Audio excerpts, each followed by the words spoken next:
Well, all right. Welcome, everyone. This is something a little bit different from MauLer and I. We've never done a commentary track before, and well, this could turn out to be a horrendous disaster, but I'm hoping it's going to be something kind of nice. And I don't know, something maybe a little bit more chill for people.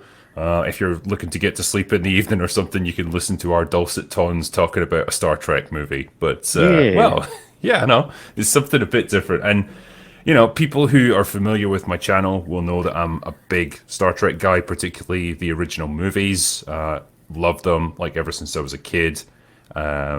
And yeah, always wanted to share that love with everybody. And in Mahler's case, well, you've never really watched anything Star Trek related in your life, and I've gradually like persuaded you to give it a little try. And this is like your first kind of real experience of the movies. So, Yeah, the well, full history is literally I managed to just accidentally avoid Star Trek at every single turn, no matter what in media. And then I think I needed to watch an episode to get context for a clip I needed for a video. And so I've seen the TNG episode. Is it called Darmok? yes, Or is it?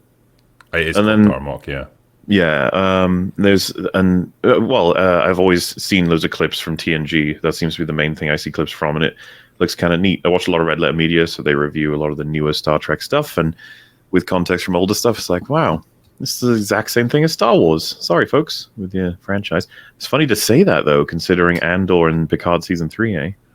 I know we're having a strange resurgence of kind of good stuff. It's I think it's the bizarre. corpse had one heartbeat and then Someone poked flatlined. it and like a bit of flatulence came out or something.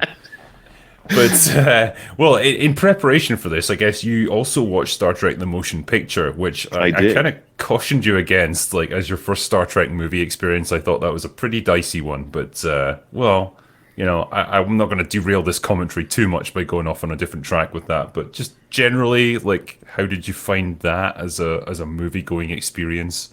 I think it was exactly what I kind of thought it might have been, which is a very steady and normal introduction to the sci-fi that is Star Trek, because everything has a different flavor for the most part, but this was a very slow-burning, straightforward sci-fi story that was mainly about ideas, it seemed to me, rather than the characters. It was like, what does it mean to what is humanity's purpose at this point in time of the Star Trek world? And it's like to explore, to discover, and it's like what is at the end of that, and what does it mean for us going forward, and what should we do when we know that information?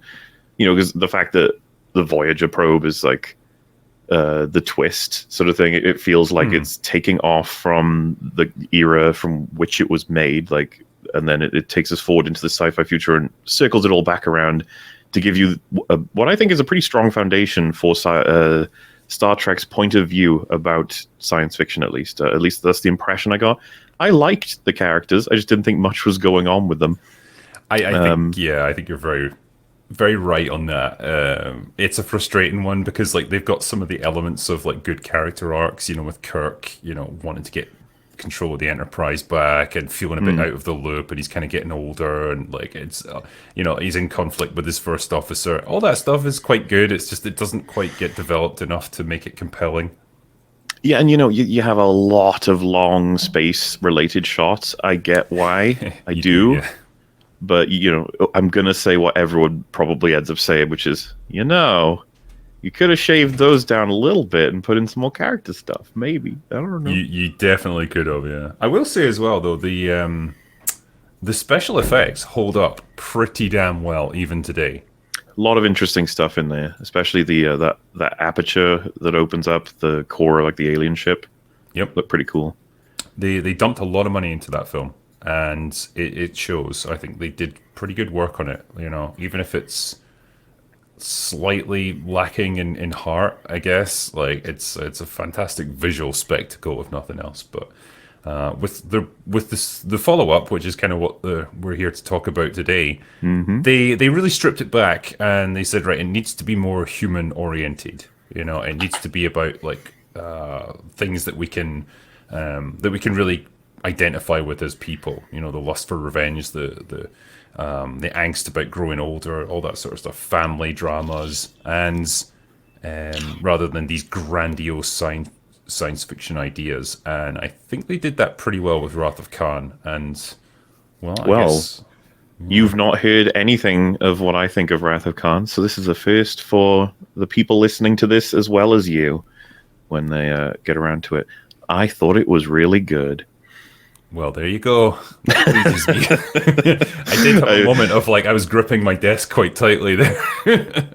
Well, don't worry, I'll upset everybody with criticisms I have. We can go through when we get there, but it struck me immediately, this film, the script and director, it must be different. It has to be. Everything's so different. Almost every line has significant purpose and some serious... In the first, 10 minutes, I was like, oh, I get it. I see what this film's about. Like, instead of it just being a line someone says to another person, it's a line that, represents probably what the whole movie's going to be about, what points they're making. As you just said, the sort of a life well lived, and what does that mean? Life and death is the huge deal with this film. They have so much to say about it all. And I'm looking forward to getting into it. Because obviously I don't want to say too much because we'll save it for when we're watching it.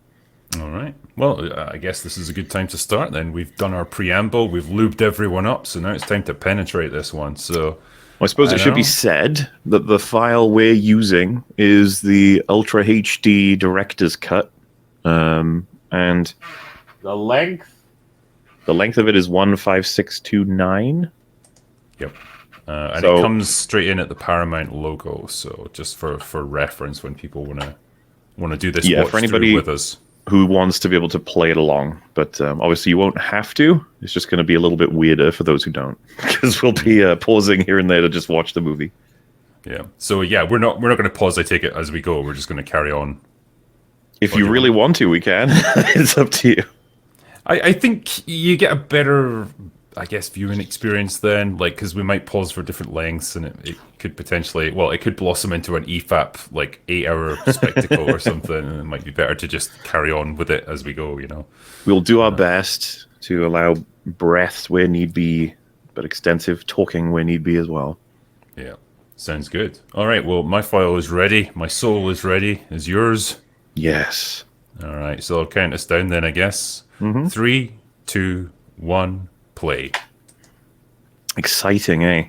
I am excited. This is quite an experience. I've seen this movie many times, but I've never watched it with yourself. So well, why don't I dampen it for you by saying that my greatest experience of Star Trek, well before I even saw this, was the J.J. Abrams 09 one and the Into Darkness.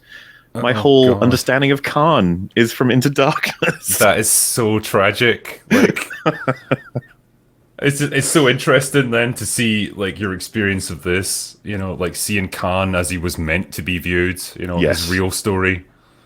Yes, of course. Well, so what's really interesting too is that obviously early on he's referenced as he has a history, and I asked, I was watching this with Rags, and I said is it all made up, or is there an episode that relates to that? And apparently there is an episode in the original series that relates to the backstory of all of this. Yeah. Do you know much of that, or? Well, he read me the synopsis basically, and we just talked about that quickly before continuing the film because it sounded like interesting information. And yeah, I assume we don't need to talk about it too much, but it just sounds like a really interesting episode.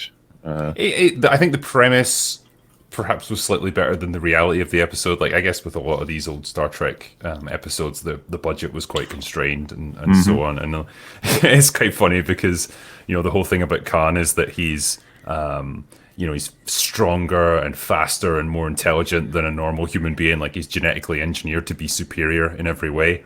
Right. And when it comes to his final confrontation with Kirk just batters him over the head with a fucking pipe. Knocks him out. It's really simplistic. No amount of evolution can save you from a pipe, okay? Yeah. It's like that and the patented Shatner missile kick. There's no taking that on. But yeah, it was. I love the premise of Khan as a villain. I think he's such a fantastic idea. This man who could have done incredible things with his life. Brilliantly intelligent, powerful, charismatic, but fell victim to, I guess, hubris and desire for conquest and power. And it was his undoing. Yeah. It felt to me like a part of the point they were making was a human sort of. The human genetics pushed all to their extremes of strength and intelligence. It's almost like as an unfortunate byproduct, it's pushed his ego to extremes as well. Yes, yeah. And so him and the people like him, they saw themselves as superior to Yeah. to the rest of humanity, and they wanted to subjugate them. But then they started fighting amongst themselves because obviously, they're not great team players. And I think that's what like ultimately caused him to lose, and he fled aboard the Botany Bay, which was like a cryogenic ship. And then they just happened to discover him. But anyway, I will be quiet. Well, now. you say that, isn't I thought he was trialed by Starfleet, and Kirk gave him an option, right? And you let him live on that particular planet. Yes. Yeah. So the unfortunately, the other one in the system was destroyed, and it screwed up the axis of the one he was left on. Yes, because it was originally going to be this sort of lush paradise, like dangerous, but like because Kirk said to him, like it'll be interesting to see what you make of this planet 30 years from now. A chance to build his own civilization. So this is worth, maybe you can clarify for me. Are we supposed to know this is a test? Is the audience supposed to be led to believe for a moment this is real? Yeah, we are. We're not supposed to know this is a test. This is because they all know, though. It's funny, right? Because prior to this film's release, rumors had started to circulate that Spock was going to die in this movie. And you'll notice that he is one of the people killed in the simulation. Yeah. And Kirk says to him, "Aren't you supposed to be dead?" Yeah. It was just a response to that little fan rumor. They were trying to quell it there. Well, of course, when I was watching this, I didn't even treat that at all with meta information. I just thought it was a great little bit of foreshadowing. No, yeah. Well, that was the original idea behind it. Because unfortunately, I knew going into this that Spock dies at the end. How could I not? It's referenced everywhere, especially with the third film being the search for. Well, I guess you could argue that wouldn't give it away, but it's it's just information that I know. You know what I think is a great recurrent thing in this movie is the Kobayashi Maru test, because it's such a cool concept of this idea of like you can't really win this scenario. It's just designed to teach commanders a little bit about themselves, perhaps cause them to reflect on what kind of leader they really are, and help them to understand that there's times when you might not succeed, you might not win, and that's it's a reality great of being a commander. It's almost like for the superiors to see what a captain does when they realize it's all over. Yeah. And you can obviously have so many different kinds of reactions, and I really love the payoff of what Kirk did in this test. I think that's really strong. Yes, that was a great. It just says everything you need to know about Kirk's character. Yeah, and that's the thing. I think these films really stand well on their own. They don't need the show, but I imagine having the show, it'll help. Or, well, I guess I can't say for sure, but I'd like to think so. Yep. I must admit, so this is just with this simulator here. I was about to say, this is for theatrics, then, because everyone here knows this is a simulation, right?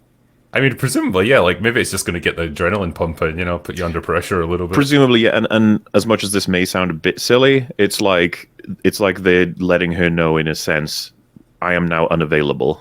I'm not actually dead, but you've lost me as part of your teammates now. Yep.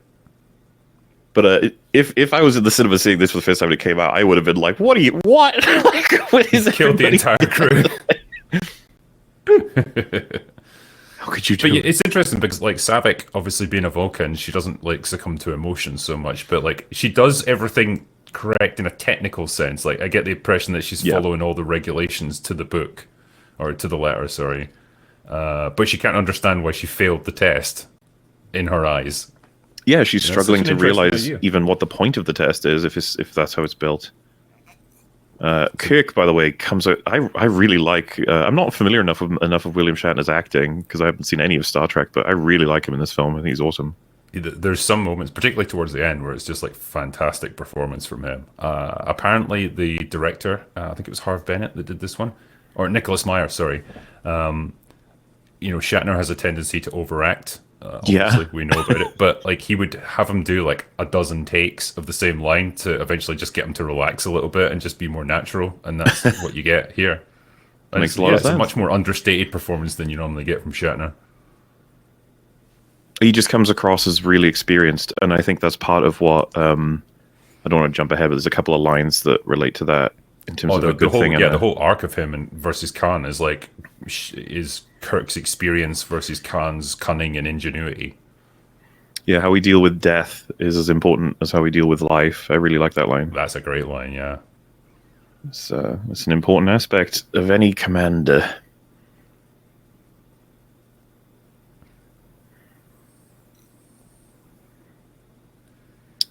It's already foreshadowing the The whole game like for the young. angst of his character. And I feel like it's suitable as well, right? Because there's three. Is it 3 seasons of film and then this film for continuity? Yeah, 3 seasons of the TV show, yeah, and then Yeah, and so they're not necessarily long in the tooth, but in a meta sense, these guys have come a long way too. You know, and it's like a oh yeah, I commentary mean, on how this isn't our game anymore. We're the ones teaching. yeah, no, I mean, obviously the whole aspect with Kirk in this one, kind of similar to the motion picture, is that he's very much a middle-aged man now. He's in a desk job because he's an admiral. He doesn't really have command of a starship anymore, and he's bored and he's frustrated. He doesn't want to be doing this. He's unhappy about where he's at in life, and he doesn't quite know where he's going. Notice how he has to hold the book further away from him. Yeah, Can't see they very well. do a very good job with that aspect as well. Well, and saying happy birthday, surely the best of times, having the best of times and the worst of times, I think what that represents is like we've come so far, we've achieved so much, we know so much, and we can impart so much knowledge, but we don't get to be the ones that are learning, growing, and exploring as much anymore. Yep. That time is gone. We're not the young people anymore. That's the distinct impression I'd already gotten. I was like, Jesus Christ, we're only like 5 minutes in. This We're doing so much tells work. you a lot. Yeah, it tells you a lot with very little. And when Bones was on the floor and he said, "What do you think about my performance?" He said, "I'm not a drama critic." I just felt like that was distinctly better and fun. Yep.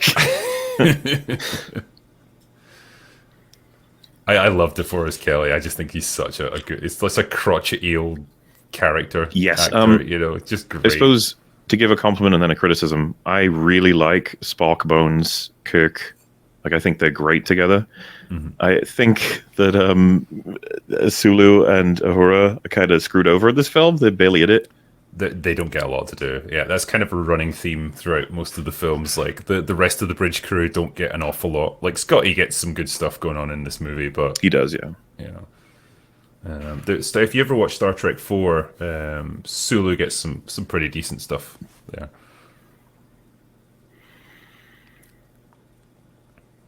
Yeah, you're getting on, man. You're gonna need some glasses because he's allergic to like the modern solutions, I guess.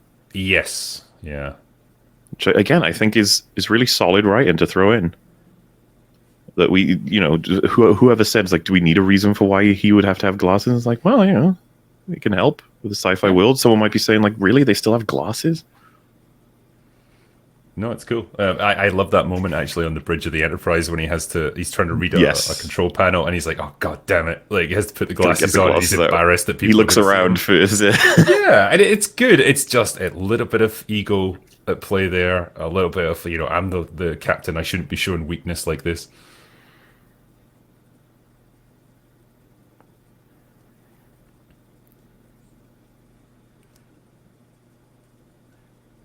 This scene really cuts to the core of where Kirk's at as a character right now. You know, it's his birthday, but he's somber, he's subdued, not a happy man.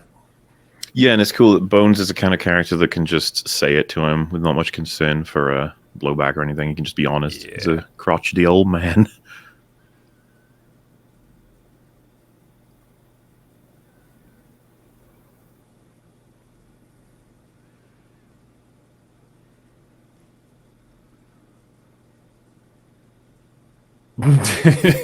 See, I love that as well as a way to dampen, like, there could be criticism of, like, wow, they're not letting you think much about it. It's like, no, like, the point is that Bones is being very subtle here. Yeah.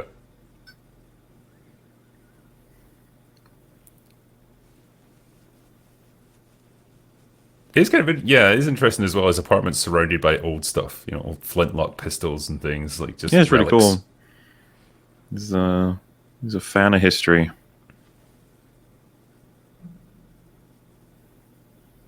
I love this design of Starship. I just think there's something really cool about the Reliant. It looks so mean. It looks so agile.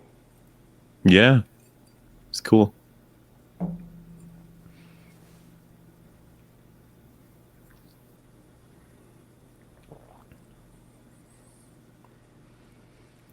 I'd be curious if Chekhov was already kind of stressed out here, because he'd be like, man, I remember what happened with CT Alpha 5. I wonder, it's a little bit of, as you call it, an anachronism. in the series because Chekhov wasn't actually in that episode. Like he hadn't been brought in yet. Oh, really? Yeah, and it's kind of like they have to kind of play it coy.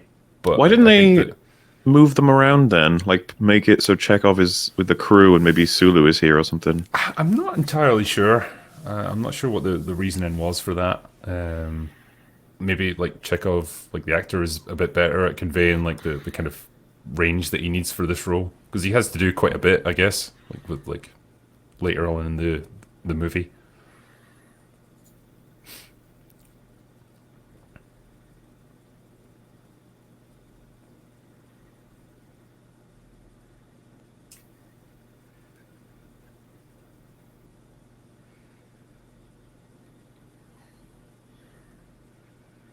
I always feel sorry for them that they have to try and have a high-tech way of video communication, but that looks spacey and sci-fi, but they're still limited by their literal technology. Yeah, it looks like a 1950s TV or something Yeah. rounded, Which is sufficiently sci-fi-ish. Yeah. I just always love the props in the background of things like this. There's just lots of flashing lights and lots of Yeah. little beams of things going around. It's like, doesn't mean anything, but it just looks fun. I just like that it's fucking lit, that you can see things. Yeah, It's that's weird nice. that because I've seen plenty of modern Trek, and a lot of those space stations are just so dark. It's trying to make it like moody and dramatic, but like it's funny. It's just proof with this. Like you don't need that. You just need good actors and good dialogue. You can get all the drama you need from that. I think they worry about falling into like becoming soap opera levels or something. I guess everything's too like consumable or something. It's not unique and edgy enough and cool, but it's like you could definitely still maintain an element and a feel like that. It's all down to the direction. Yep. Well, I mean, look what they do later on in that space station. The scene where Kirk and the away team go there to investigate, and it's just really good tension building, but it's still like brightly lit. But yeah, I remember that moment where the dead body falls down from above, and it's just like so well done. Like, damn.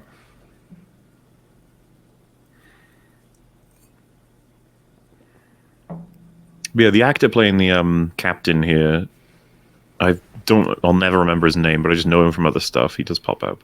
Well, he was in Terminator. He was the He police was the chief. chief, yeah. I'll always remember that great line where he's like, he tries to smarten himself up for the news reporters, and he's like, says to Lance Henriksen, "How do I look?" And he just goes, "Like shit, boss." Yeah. I always remember just how sad it is that, he tries to shoot Arnie when he's not facing him, because obviously that's a great shot, you got him, and then Arnie just turns around and kills him.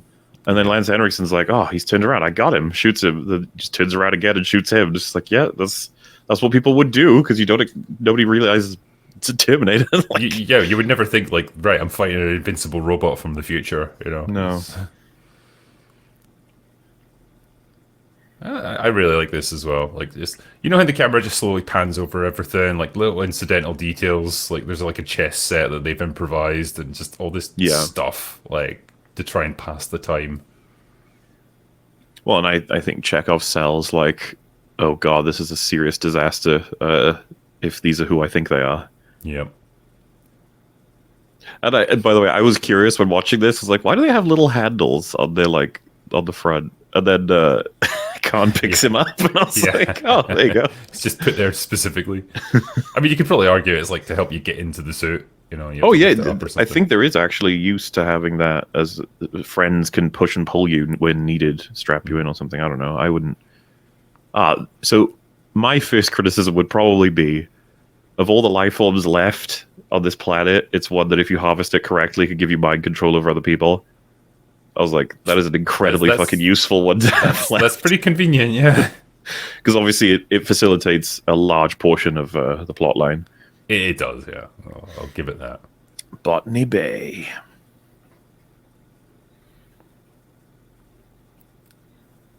Damn. Did you ever watch Babylon 5? I know he was in it. I do remember him occasionally. Like, I watched the odd episode. I wasn't like a hardcore viewer of it or anything. Mm-hmm. But I remember him being pretty good in it. Yeah, he's one of the telepath types. He's kept quiet as old Walter Koenig. You know, obviously Shatner's pretty active these days, and what's his name? The guy Shatner's who more active than plays. anybody in his age range. Yeah, Maybe like damn, him he's and Clint busier Eastwood should than I am. sell whatever genius they've come up with to avoid succumbing to age. Yeah, and the guy who plays Solo is kind of like this. You know, he's become like a bit of a parody of himself, I suppose. But Walter Koenig's just kind of quietly just doing away. Maybe he's retired now. Here he is, Benedict Cumberbatch. Yep. Could you imagine? There's probably a version of this where they digitally like superimpose his face onto Ricardo Montalban. Please, It's don't. gonna happen. This is the thing. It's an interesting casting choice, Benedict, for literally any role, because I kind of like him, but it always feels like he's having to deliver really shit scripts. Yeah. I mean, Montalban is pretty awesome in this. Yeah, it's hard to compete with this one. He really captures the fucking rage he has, trying to keep it under control. I mean, not many actors could be sitting there quoting Moby Dick and like really selling it, and not making it sound goofy. And Yeah. he does a pretty good job. What's cool about Khan as well? He's actually Indian by ethnicity, which is kind of an unusual thing to see in, villains. It's not something that gets tackled very often.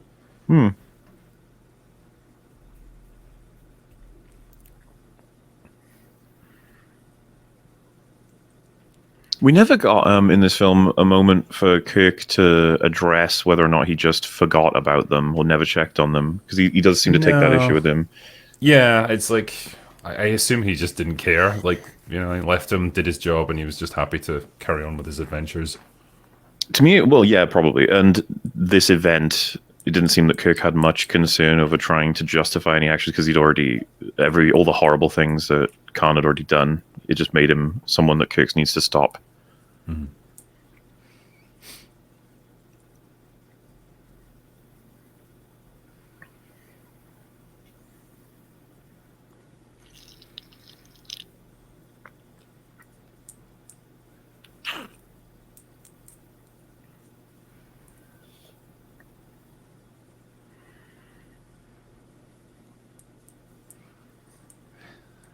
I love how, Khan comes from the far off future of 1996. Yeah. God bless the kind of optimism they had back then of like what the future would be, that we would have interplanetary travel and stuff. Oh, God. It's like, not only do we not have that, we don't even have Star Trek anymore, really. Yeah. But we do have Twitter, MauLer, and that's the important thing. Yay! That'll solve everything. Admiral Kirk.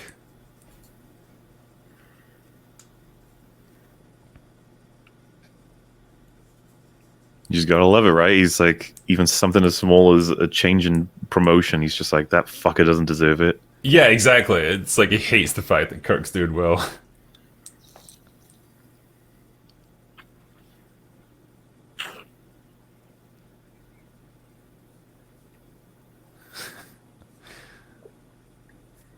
Almost looks like he was self-awarely drawing himself back. Yep. So, like, controlled aggression is something that you so rarely see in characters now, and it's great. Just like to hear him, he's been controlled throughout this whole exchange, and then he just fucking lays in with that one. Yeah.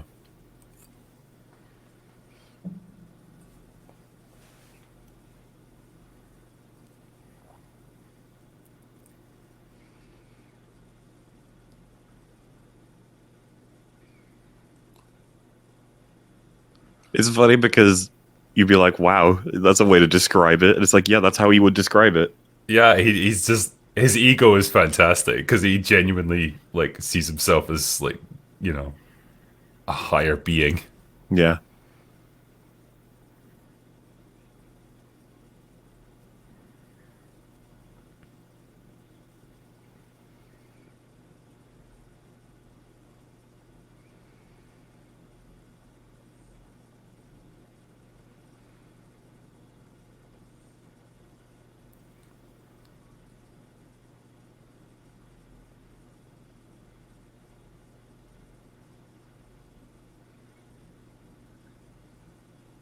So what is their mission?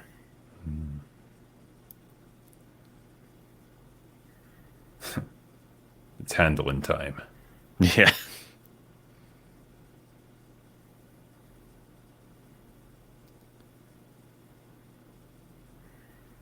Like, I know that thing's been done a million times before, like a demonstration of strength, like pick up a character and lift them right off their feet. But I feel like it was still a relatively new thing when this movie was made. Yeah. It's just adds to it all, this serious superiority, at least in a way that makes him a very big threat. And holy shit, this guy is sweating like crazy throughout this scene. But I don't blame him at all. I would be as well, yeah. I thought at first, because obviously I haven't seen this before, I was just like, is he gonna say like, I'll fucking make this thing kill you if you don't give me your answers? It's like, no, it's much worse than that. Oh, yeah. Much worse. It's the fact that it's inside their helmets, like, so they can't even reach in, like, to try and, you know, protect themselves from this shit. It's like, I will say that part is fucking gross. This is the thing, like, you know, this was probably the first time that Star Trek showed it could be really fucking nasty, you know? Mm. It's like, this stuff right here is, like, straight out of a horror movie.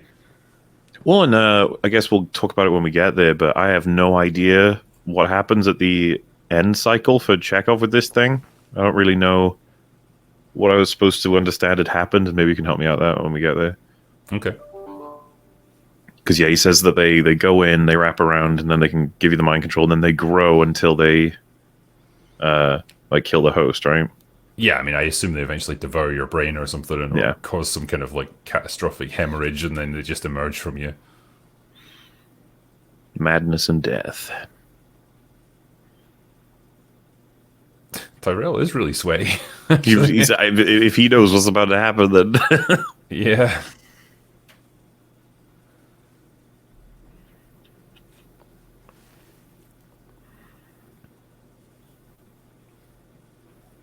So something I thought was really strange is that, because I'd asked about it, it was only right at the end of the film that I got to find out, unless I missed a line, but we see the sort of research station. And yeah, this part is just fucking gross, man. Like, look at this, the way they're shaking the camera. Yeah. Ugh. Now they're docile. But yeah, because obviously what would have happened is these two would have facilitated this lot getting beamed up, and then they would have taken control of that ship. And so I was like, what happened to that crew of the Reliant? Yeah. And I don't think they have a line for it until right at the end of the film.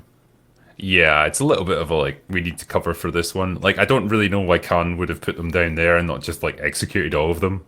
Like, I don't know if they were maybe trying to suggest there's a slight element of... It would be nice to think that... Well, I was about to say it would be nice that maybe he put them all there and he said, I will maroon you now like Kirk marooned me. I think maybe it's just, like, what he only cares about taking revenge against Kirk rather than all these other people who are just kind of innocent bystanders to some extent, because the Khan from the original episode wasn't an evil man. I mean, yeah, he was definitely megalomaniacal and stuff, but, like, he actually had compassion to him as well. Mm-hmm. Also, you'd hope that a human pushed to their extended limits would still have those bits and bobs. Yep. And now begins the ship porn moment. Yes. It's so beautiful. It's at least it's not as, like, gratuitous as the motion picture. they do just enough to establish, like, how the procedure of the ship. When you watch this after you see the first film, this is hilariously short compared. Yep. And I just wonder if maybe that they got a lot of feedback on that first film. They were like, yeah, I understand. Oh yeah, they knew where they went wrong. Like, that movie took Gene Roddenberry out of the picture with future movies. Damn. Be nice to have him in some capacity at least, you know. But hey, you know, Wrath of Khan is considered the best one, right?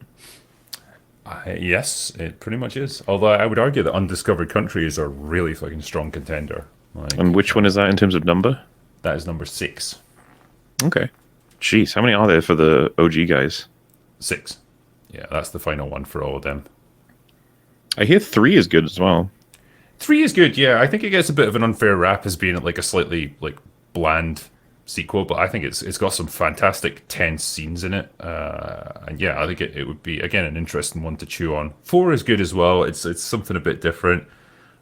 5 is the weak one of the series. That was the blip really that I think most people would rather forget. Which is a way better record than the TNG films, right? Yeah, they're pretty much all weak. You could probably argue that which one is it? First Contact is probably the best of them, but like even then, it's just kind of a dumb action movie rather than anything Yeah. like interesting.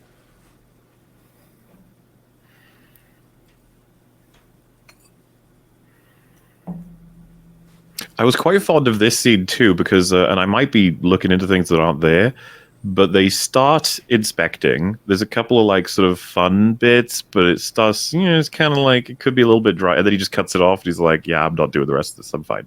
Like it's fine, which really felt better to me. It's well, I mean, I think he knows that Scotty runs a tight ship. Yeah.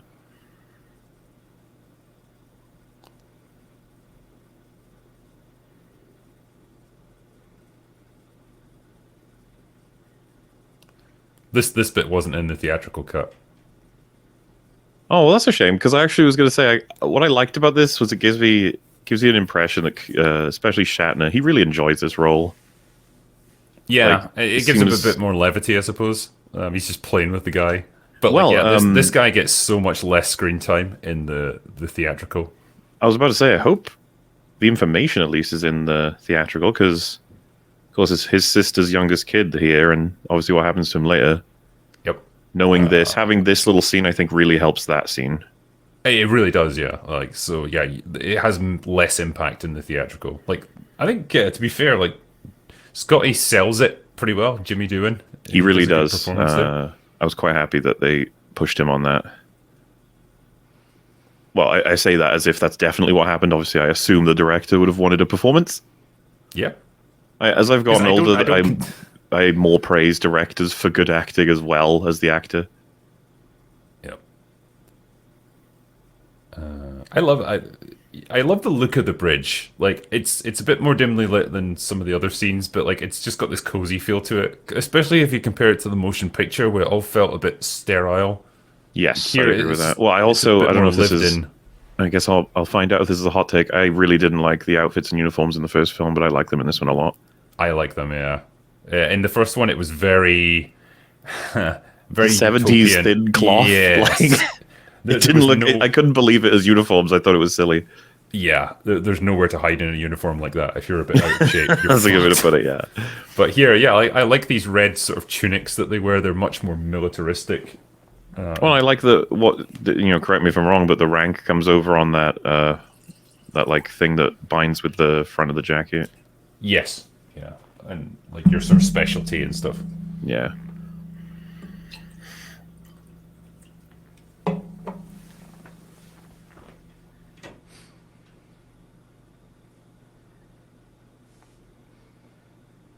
Uh-huh.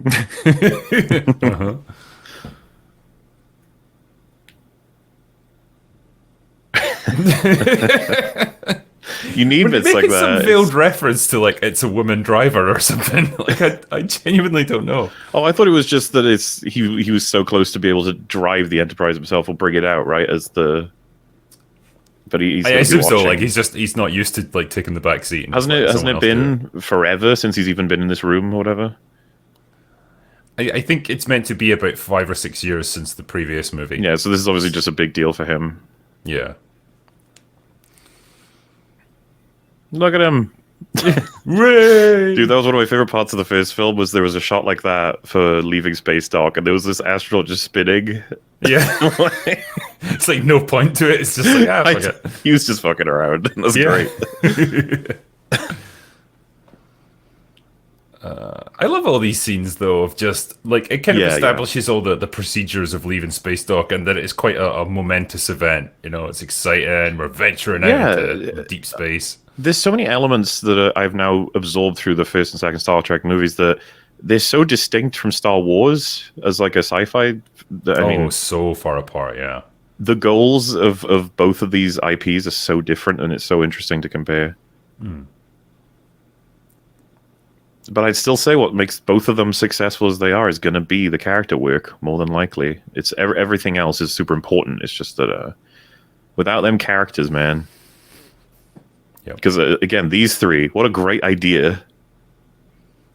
Well, they balance each other perfectly, don't they? It's like the cold, logical, pragmatic one in Spock, the passionate, moralistic one in McCoy, and then the sort of balanced one in between with Kirk. It's like, yeah, it's great. You get to hear their takes on different situations and, you know, how they perceive it, what they'd recommend. It's great. Like that's and the science, essence medical, of good and sci-fi. captain, It's right? just, yeah, it was like considering different points of view and stuff. Mm-hmm.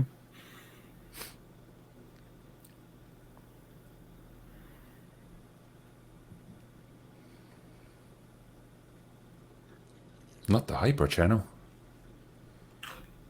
So something I thought was pretty neat here was that I can believe that when they were coming up with their fake story, that Khan was like, let's say the order was given by Kirk, Admiral Kirk. I could see him being like, you know, happy to just put his name in the dirt, so to speak, in terms of annoying her. But then simultaneously, it might draw Kirk in, and that's what like Chekhov warns him about, and he's like, yeah, like, yeah. It was just a double whammy for me in terms of making sense.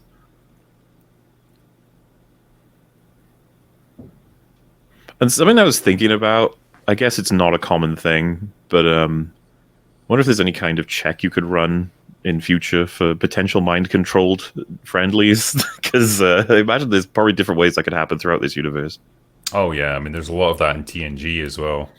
Like, I think they referenced that, I think, in the newest season of Picard, where it's like when you get put through the transporter, it scans you for certain like pathogens or parasites or whatever, like that they're quite familiar with.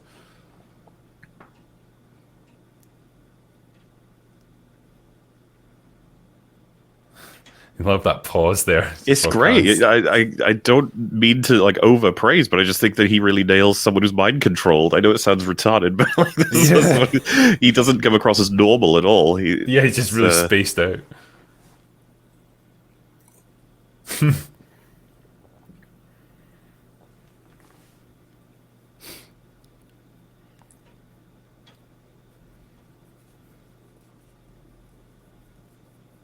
Because something of a plot point I thought was going to happen, but it definitely didn't, was that Khan would lock up the Reliance crew in the Reliant and then say, like, you can't shoot at me, you can't destroy me. And that was going to be the no-win scenario, so to speak. Either we die or you kill all of these innocent people. I think that would have been a much smarter move on his part. Like, I guess they didn't want that moral confusion on the part of the audience, where it's like, well, okay, the Enterprise can't take any action against them now. Man, what are you wearing? Like it's, I don't know why she's running around. Like, has she been jogging or something? Don't know. Kirstie Alley's pretty hot in this, I'm not going to lie. I'm glad you chose not to lie.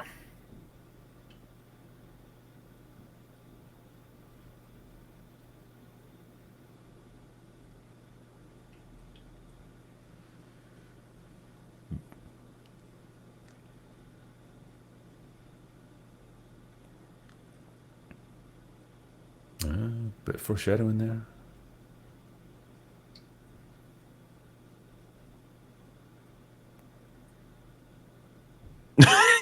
That's, humor's a difficult concept indeed. Learn by doing. Mm-hmm. Oh, this is what I mean. The script has so much punch and heart in it. Yep. I fucking love them when I can listen to a line and be like, oh, they probably mean this and this and this. Yeah. Oh, there's such, like, especially between Kirk and Bones, like, there's just such this natural chemistry and like, yes, these two byplay. They feel like old friends.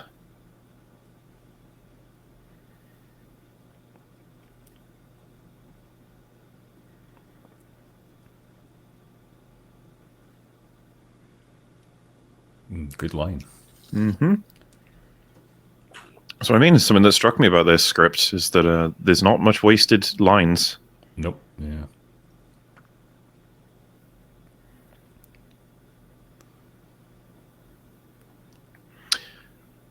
So question, was this connection cut off by Khan? Yes. I got that impression. I don't know if there was anything explicit. I think it was an implied There's a thing. line later in the movie where Kirk talks to Spock and basically says, like, sound the alarm as soon as you get clear of jamming range, which kind of implies the Reliant has the ability to jam their communications up to a point anyway.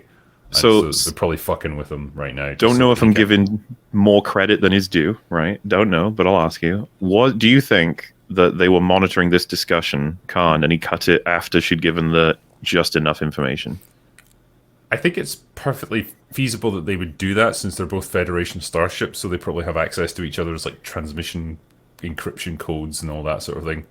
Because the implication, well, someone could say, like, how convenient it cut right before she could have given the information about who is, like, where they are, what planet the Reliant came from, the fact that it's the Reliant. It'll give more information for him to check with Starfleet, right? But yeah. I think that was on purpose. I think that's more reasonable to infer that it was on purpose. Yeah, I don't think there's nothing in the sort of world of this movie that would say that couldn't be done. So yeah, I think it makes a lot of sense.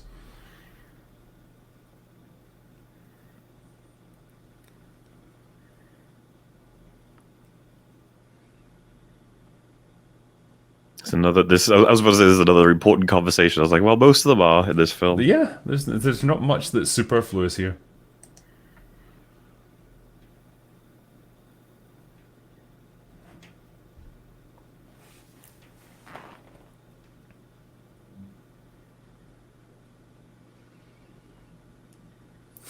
This is a bit of a trope that happens a lot in these movies. So it's like, whoa, we're the only ship in range. What can you It's do? actually an issue I took with the first ad this film. I was like, really? And you know what's weird to me is I think they had everything they needed. They could have said,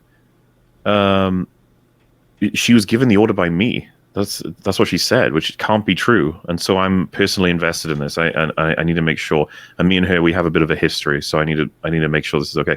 And then Spock could be like, this crew isn't the most experienced. And then he's like, well, this is a regulation, like, science thing. There's no worry. Like, nothing will happen. We're fine. And that would be fine. You don't need to say we're the only ship in the quadrant. It's like, oh, come on.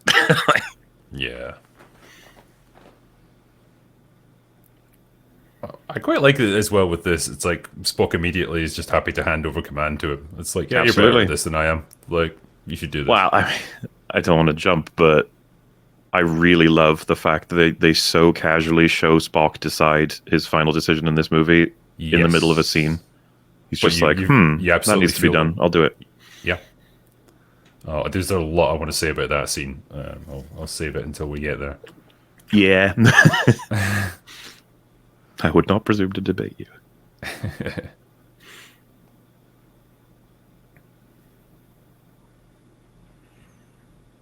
Or the one. Good bit of logical reasoning there, I would say. It's very straightforward.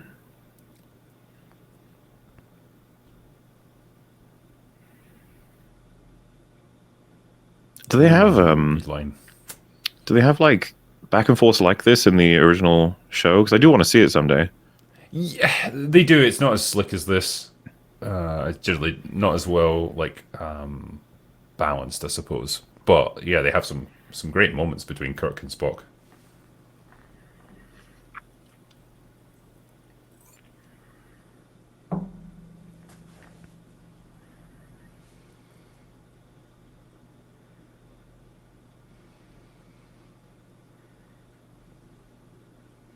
And get the hell out of my chair.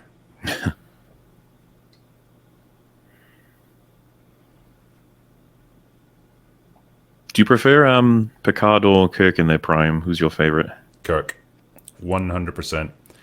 The thing is, people judge Picard against Kirk like when Kirk was in his TV show days, when he was like 20 years younger than Picard and not as experienced and maybe a bit more gung-ho. But like this version of Kirk, I fucking adore. I think he's such a great hero. I was going to say, after this film, I'm quite a lot more fond of him than ever was, because I didn't know much about him at all. If all you had to go on was the Chris Pine version of Kirk, I can see why you would just not give a shit about him.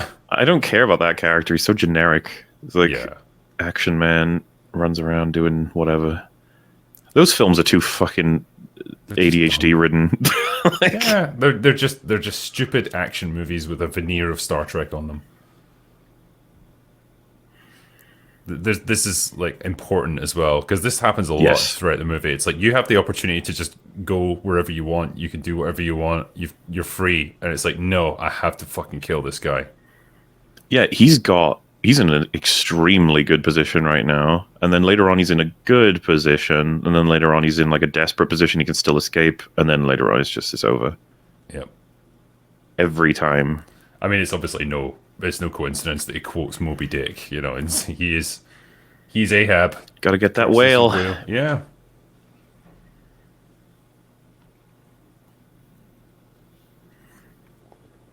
I feel bad for Uhura in this one. She really doesn't get to do much. I mean, I go as far as it is kind of a joke. All of her lines, it almost feels like all of them are shot this way too, where she just goes, "The communications are not up. The communications are up now. The communications are down. The communications." Oh, does she have a line that doesn't relate to communications in this? I mean, she is the communications officer, so I guess Of course, that's kind of all she's got. but you would hope that you'd get something to tell us about her. I mean, there's Yeah, I other guess- movies that give her more to do. Like Star Trek 3 is quite good, actually. She's quite badass in that. That's the reality, I suppose, isn't it? It's like, well, this isn't a film that's really about Uhura. She's here, but it's not the focus. Yeah.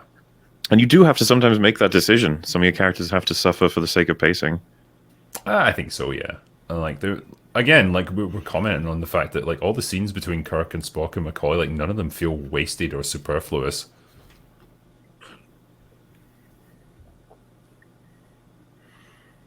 This is our Genesis exposition dump, and then we follow up with a very spicy back and forth with all the characters. Yes. Done pretty quick, and Great character moments. with I think CG that they were probably like, this will blow their minds. I mean, I still quite like the CG that they use. I like it. I think it looks pretty good, you know? It's very clearly Well, like... hence why, it's like, rendered. when this first came out, I'd have to imagine people were like, whoa. Yeah.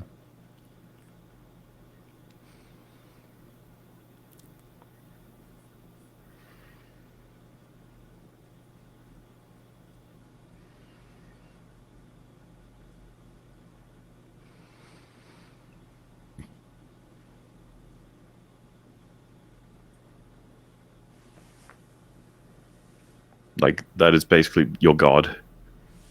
Yep. I do love the immediate references from Bones, because, you know, our planet, it took 6 days. You could do it in 5 minutes or something. Yeah. Watch out. Along comes Genesis. What do you think of Carl Urban as a casting for modern Bones? I mean, he does a good impression of DeForest Kelly's acting style and his tone, his inflections and stuff. And like, I generally just like Carl Urban as an actor. He doesn't really look anything like him, but you know. So that is the exact take I was gonna say. If you hadn't, I was gonna say it feels like he's doing an impression, and it's just not quite. He's not quite the right actor for the role, even though I really like Carl Urban. Yeah. But then Chris Pine doesn't look anything like Shatner, and he doesn't really act or talk like him either. So he's just like a completely different person. That's a tough cast. Like, who would you get for Kirk? You know. I know, yeah.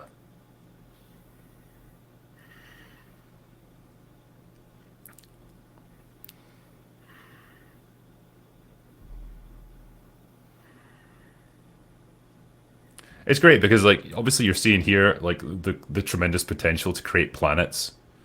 But then, it's like, Yeah. well, yep, so say you use this on a populated planet, what's it going to do to that? Well, it's Ooh, gonna yeah. annihilate everything on it. Basically, remix. It's like to remix, gotta break it all down. But it's like the scientists who designed it never would have really anticipated that. Like, they just see the boundless The good side of potential it. of it. Yeah, exactly. But it's just a great commentary on, like, how science can be horribly misused and turned into weapons.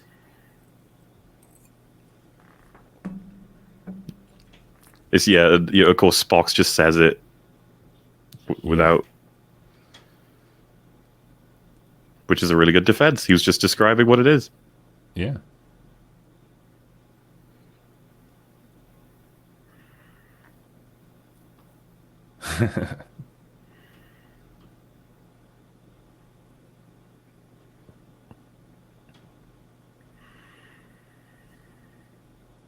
And who are the right hands, Spock? Yeah. It's good stuff. This is this. Like, I don't know how this is so hard for people to write anymore. these are the kind of discussions you got a lot in the original series.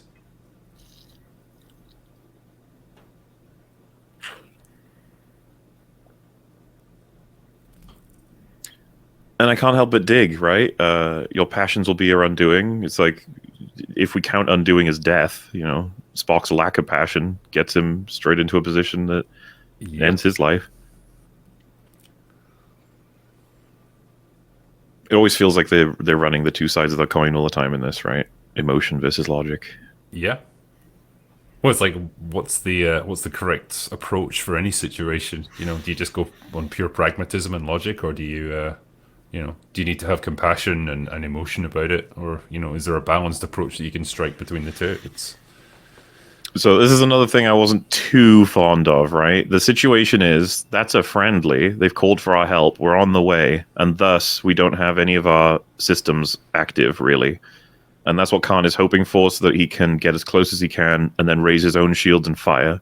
Mm-hmm. And I was just sitting there thinking, like, that's super suspicious. And they highlight this. They're like, it's kind of weird they're not talking to us. And that there's a regulation, as she's just said, which is that if we can't establish communication, we should definitely, like, I'm pretty sure that ends with her saying, like, we should put shields up. I mean, Kirk gets as far as going to yellow alert, so like they charge their weapon systems and stuff, so they're kind of semi-prepared. But yeah, it's like, I guess shields it's playing on up. The idea. It costs you nothing. Put the bloody shields up. Like, yeah, I think it's playing on the idea that he's out of the loop, and he's. Khan doesn't know this, though. Of course, he doesn't know that Kirk hasn't been in command of a starship for a long time. Yeah, Kirk, I think once this sort of area of the film comes to a close, he says, "I must be getting senile. You go on," quoting regulations. Yeah, so it's like he's learned from that. I understand it. I don't find it satisfactory, I'm afraid. I almost think that it's arguable he would be more familiar with putting the shields up in a situation like this than someone who's...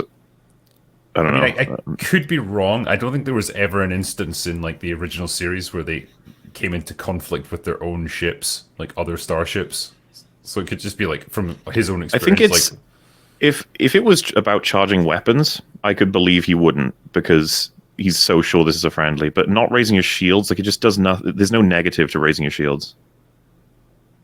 And of course, the only reason I'm harping on this so much is that this decides the rest of the film, the fact that they don't have their shields up. I think this right here would have been enough for me to be like, yeah, they even know they're lying about the coil emissions. So, and then their shields go up. It's like, yeah. I love when Khan yells this. He's the absolute glee in his voice. Yeah. Yeah. The phasers just sound so fucking mean and powerful as well. It's great. Yeah, they feel like they got a lot of piercing power. And I couldn't help but feel really bad when that door starts closing. I was like, oh no, is it going to lock people in, like, oh yeah, dead areas? And then, yeah, we find out this does a lot of damage to a lot of people. This is what, again, I love about this film. Like, the TNG movies, like, miss this a lot, where it's, like, just CGI ships blasting away at each other for hours, but, like, every single hit does massive damage in this movie. Well, it's insane to me, right? Like, it seemed to be what JJ took from Star Trek, was that we need to have a lot of bombastic, insane armies worths of space battles. When it's like, look at the fucking most beloved one. There's like 3 very short battles. Yep. You got to make them matter. It's not about how big they are. I love when Kirk says try auxiliary power, and Scotty's just like, yeah, aye, sir. Yeah, that's what we do. That.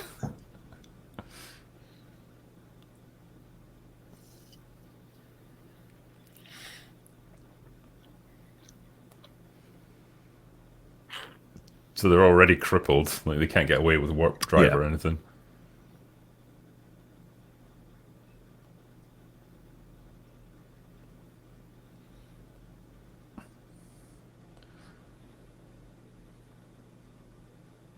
Khan's just absolutely loving this. And yeah, he wants the Genesis information. That's why he won't obliterate them now, right? Yeah.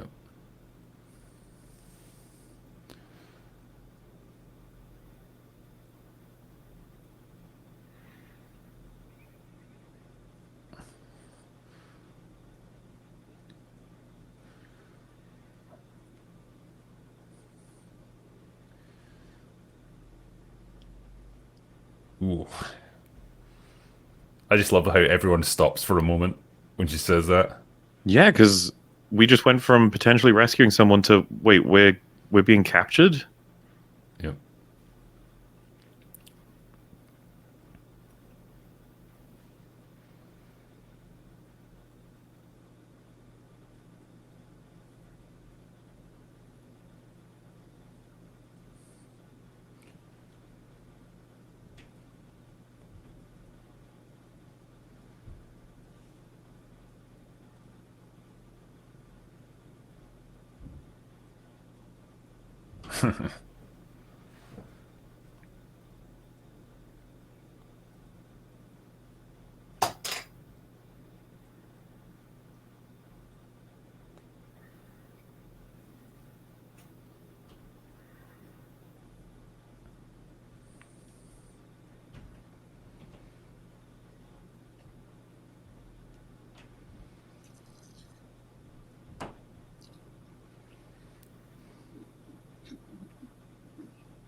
It's quite a bold suggestion for a minute.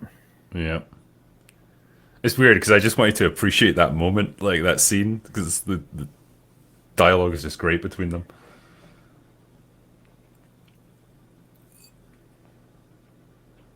That wasn't even convincing to me. Like, I know. Genesis, what's that? What could you be talking about? I have no idea.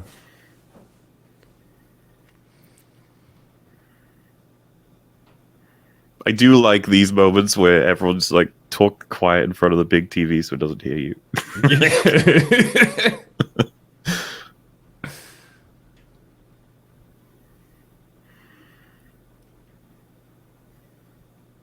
Kirk's like, what the fuck am I doing? Yeah.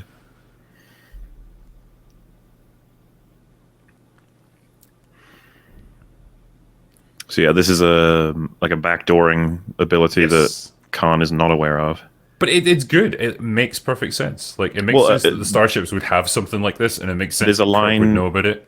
There's a line coming up here that I think is small, short, sweet, and it actually just, if you really needed to know how this is all working, you can get it all from this line. As Kirk's about to say it, it's something like, what we're doing is what we're trying to prevent them from doing.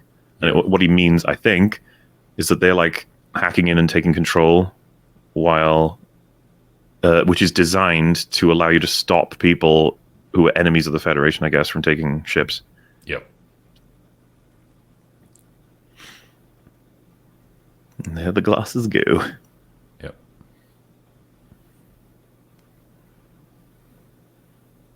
Yeah, there you go. Yep.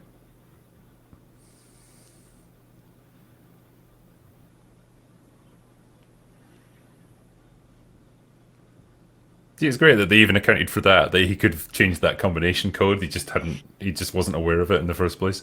Yeah. And I think even if I could have believed he hadn't done that, even if he was vaguely aware of it, because he's so overconfident right now.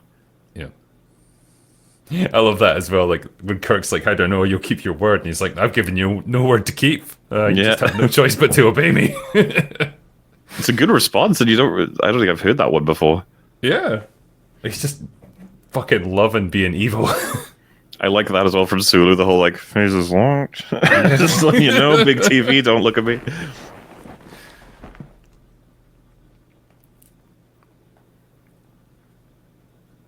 Down they go. You gotta love that visual for their shields, by the way. Yeah, just a bunch of dots.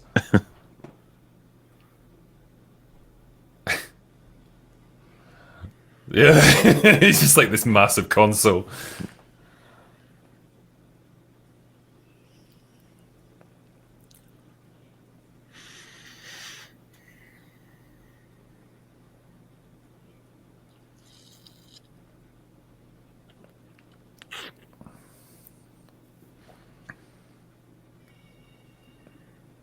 How pissed off would you be? It's like, God damn it, I had them right in my sights. Yeah. Run away now. Fucked up big time.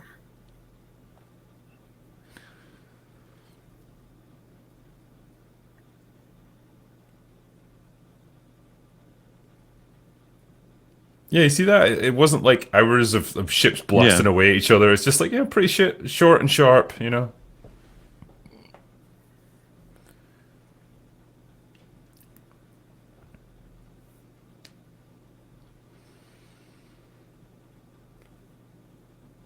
pretty bad, as it turns out. Damn. Is it strange he brought him here instead of Medbay? Yeah, it did seem a bit of an odd one.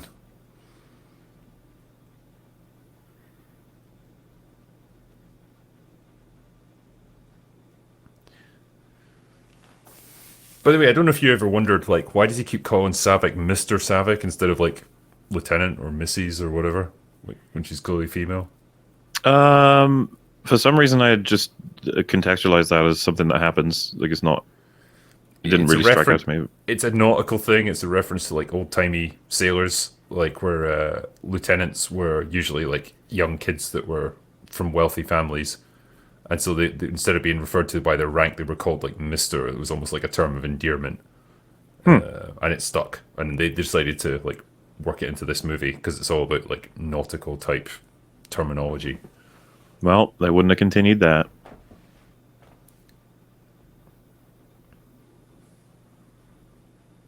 I mean, the new stuff. But yeah, just look at that man's face.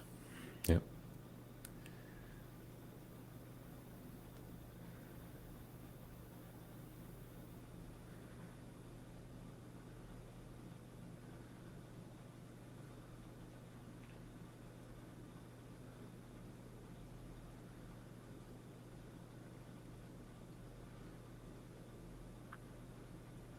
I like that line from him.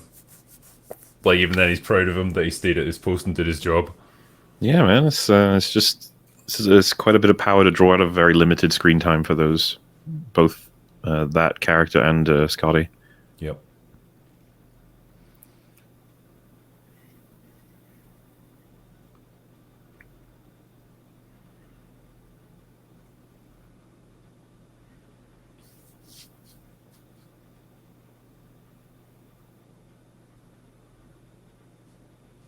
Pretty good performance from Jimmy doing that.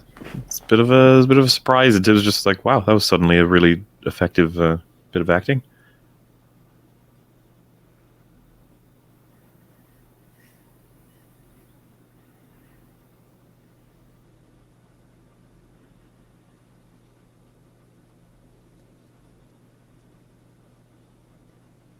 So yeah, that was another thing I was thinking about. They'd fought the Reliant. Do they not know anything about who is currently captaining the Reliant and who's with him?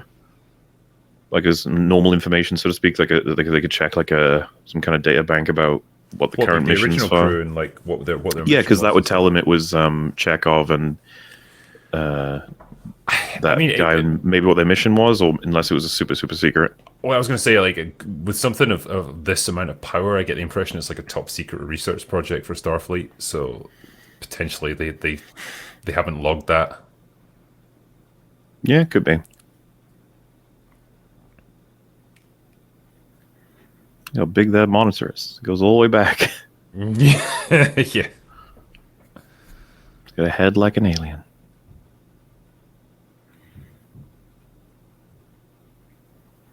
But yeah, another thing that struck me about this film, it's very simple in terms of understanding the plot. Well, you need to understand the locations of about a planet and then 3 ships. That's all it is, yeah. It keeps it relatively contained, and, you know, you've got the Reliant, the Enterprise, the Genesis device, and that's essentially your big components of it. Regular 1. Setup. Mm-hmm. It's one of the few movies in Star Trek that actually deals with the fact that you can't see behind a planet. Like, there could be anything behind it, and you don't know what's there. Because most of the time in, like, I don't know, the other TV shows and stuff, you can just scan the whole surface instantly and know what's there.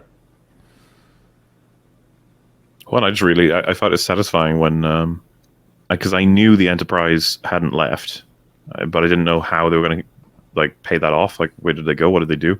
And then the camera pans down later in the film, just like, they said the thing and they've done the thing. Yeah. I believe you have a video about this. Like, you set up and then you pay off. It's really simple. Yep. Oh, this movie is just fantastic for setup and payoffs. Like, whether it's like actual world building stuff, practicalities, or just like character development and you know, the emotional aspect of it. It's all done great. Gotta love these outfits. Yeah. It's very 1980s.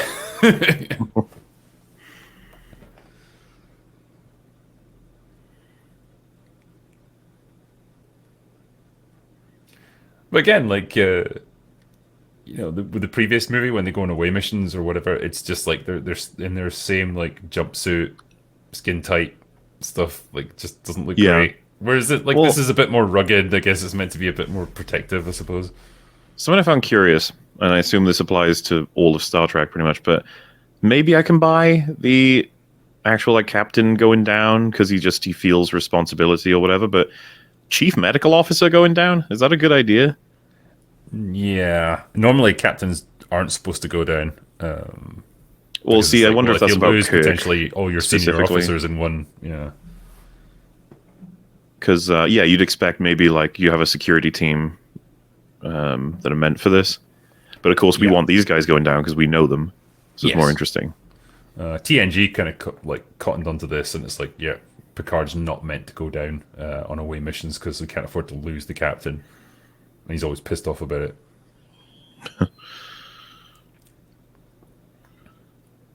Yeah, we get to see a bit of Khan's handiwork. Yeah, bit of gore. And so, Yeah, and it's just obviously, like a fucking mean movie, this one, for Star Trek anyway. because we're moving sort of back and forth, the ship here, they knew the Reliant was coming, and they felt like something was up, so they beamed themselves down onto the planet, but not everyone, and so the others stayed, and they all got killed, presumably. Yes. I don't know if they just didn't have time to get down there, or if they left enough people around to make it look like, this is the scientific staff, this is all of them. I think they have a line for it later about the beaming like pad things. I think they talk about it. We'll get there. Yeah. Ow.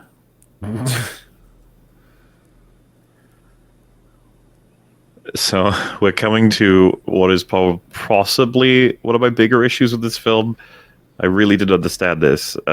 First thought I had when seeing them was, this is a good move from Khan. They're clearly like still mind controlled. Mm-hmm. But the thing that fucks it up for me is he says this. He put creatures in our bodies to control our minds. Why would you say that? Don't say that. Because now, if I were Kirk, I'd be like, oh, how did you get it out? And all they say is, oh, well, he was so strong he overcame it, right? See, we beat him. He thought he controlled us, but he didn't. And I'd be like, uh-huh. But if he did control you, you'd be saying this too. Yeah, I mean, I guess it's like Kirk potentially could have been aware that, like, yeah, Reliant was in communication with them and Chekhov and stuff was speaking to these people. And so, like, he has to, like, account for the fact that he was potentially working for Khan. All you have to do is have Chekhov say he threatened to kill people, the Reliance crew members, and he was doing it one by one. And I'm sorry, sir. I had to. I couldn't watch them suffer. I'm sorry. Yeah, simple. I could go with that, yeah. And what would be really cool... Maybe this is for the audience, where it's like the audience is almost meant to think like, okay, they beat these mind control parasites and they, like, they... Well, so I was actually going to say, wouldn't it have been a bit of dramatic irony to be like, he says to Kirk, like, I had to do what he said because he threatened, blah, blah, blah, when we're like, well, no, he's under mind control, isn't he? And then we'll be like, oh, shit. Kirk doesn't realize, because he can't realize, he doesn't have the context for it, which I think would have been better, but with how it stands, Kirk should just be like basic sci-fi, like, well, why? How do I know you're not still mind controlled, Chekhov? And he'd be like, just don't ask me any more questions about this. Honestly, if it were me, I'd be like, we're gonna beam you back to the Enterprise. I'm gonna put you in the brig. I'm sure you understand, but until we can figure out everything that's going on and we get medical scans on you, that's gonna be the case. But obviously they don't, and it costs them huge. Yeah.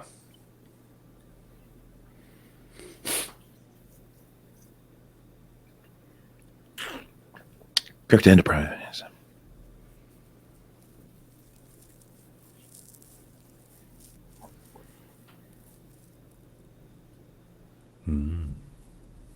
That's a loaded statement. It was very funny because when I was listening to this, I think they repeat by the book like 3 times or something, and I was like, sounds almost a bit clunky compared to what the rest of the dialogue is like. And that pays off wonderfully. Yep.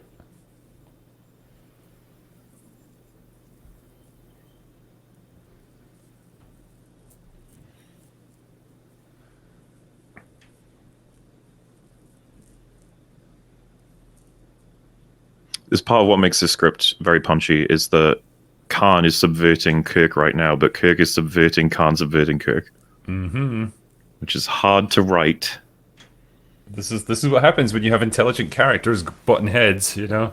Like, governed by intelligent writers who actually put a bit of thought into it. It's what we want to see.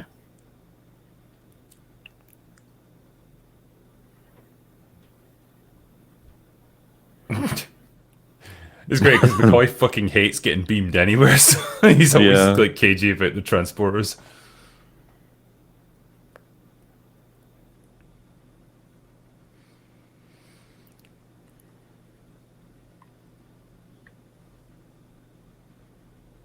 But yeah, I agree with you. Like, if it had been me in Kirk's position, I would have beamed Chekhov and Tyrell like onto the Enterprise and just been like, "Yeah, you guys need to get to med bay and like get checked out because clearly you've been through a lot, even if I don't know about the mind control thing." Mm-hmm. There she is. Does this device ever come up in Star Trek ever again? Well, it comes up in Star Trek 3. Because I would have thought this is a game changer of a device, you know? Yeah, I mean, they account for it in Star Trek 3. But yeah, I don't think it really gets mentioned after that.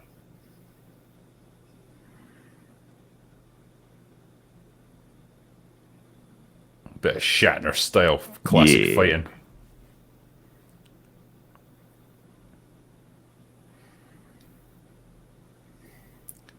Yeah, you're just beating the shit out of your own son. Hope you're proud. Hey, man, you know, they gotta learn somehow. Yeah, that'll teach him. No one challenges the Shat. That's another thing, by the way, especially being someone who's only seen the first 2 films. Kirk feels absolutely foundational to Star Trek, and it's so weird how much disrespect he gets from modern stuff. Well, it was doing the rounds on Twitter the other day. Like Paramount put out like a promo thing for like all their different Star Trek series, and it's got like every Star Trek captain on it, apart from him. Yeah, well, nobody knows Kirk. Yeah, like what did Shatner do to piss them off? Ah. Ooh, love that scream. So yeah, here we go. This is... Okay. I don't know the difference between this being luck or something else, right? So he orders him to kill Kirk, and he can't. And he, like, goes nuts and then kills himself, which matches what Khan said is the end of the life cycle of these bugs. You go crazy and then you kill yourself. Or you die, sorry. I think the way I interpreted this is, like, he just, like, whatever willpower he's got left, he really doesn't want to kill Kirk, and it's like his body fighting back against this thing and almost rejecting it. Is that what I'm supposed to take away from it? That the Chekhov rejects it and it comes out of his head? I think so. Like with Tyrell, it's kind of like I'm fighting against this thing. It's causing me enormous pain. I know it's going to eventually take over me or like kill me anyway, so I'm just going to end it and shoot myself with the phaser. With Chekhov, I'm not sure what it's trying to say. Like I don't know why it suddenly comes out of his head. Because yeah, of course, I knew Chekhov was going to die here. Like so I was like, "What's happening? What made that happen?" And they never answer it. They never even talk about it. I thought we'd have at least got a line of like Chekhov. This is not a man who could ever take down his own captain. Well, his willpower overpowered. Is it somehow connected to Tyrell killing himself and killing the other eel thing? That like this one's almost like triggered by it. The fact that. Like it, that was like a self-preservation thing. Like if I can get out, but maybe maybe it's like these aren't suitable hosts. I need to escape. But yeah, I was just gonna say it's fucking lucky, man. It is, yeah. It's good timing.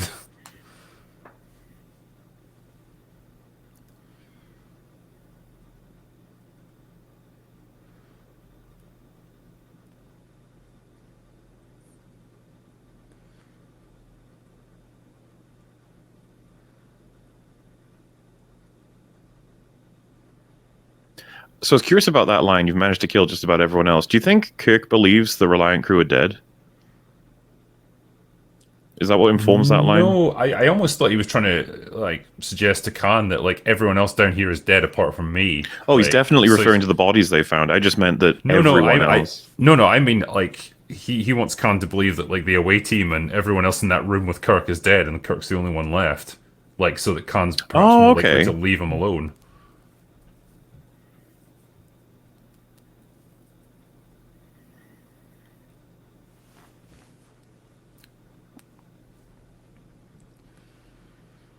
You know, if this movie was made today, like Khan would go down there and they'd have a punch up, and that would be the end of the movie. The thing It'd be would that definitely dumb. be in a new movie is Khan would call reinforcements in somehow, and so would Kirk, and there'd be a huge army of ships fighting each other. Yeah. And I wouldn't be surprised if they had like astronaut suits on and they fight like in the middle of a big battle in space.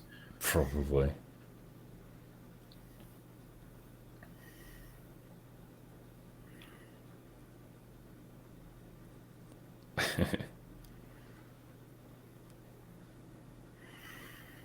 What a line delivery. Yeah. Buried alive. I will say that there's a slight plot hole to this where it's like it should be pretty obvious to both of them. Like sooner or later, the Federation's going to send ships out here to investigate what happened. They would just find Kirk. That's true. You're right. Yeah, that Kirk will be fine ultimately. Even Khan should know that. But you know, it kind of reminds me of Bob Bosa marooning Jack Sparrow for a second time. He's like, "It'll work this time. I'm pretty sure." Yeah.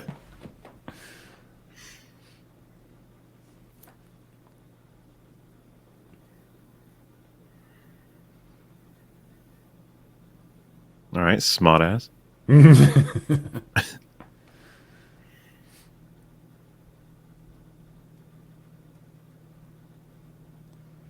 I'd probably have a drink probably at a time like that. Seems like a good Well, time to get drunk. what's cool in retrospect, of course, is that he's pretty chill because he knows he's got an ace up his sleeve. Hmm. He's like, we just need to calm down. That's all.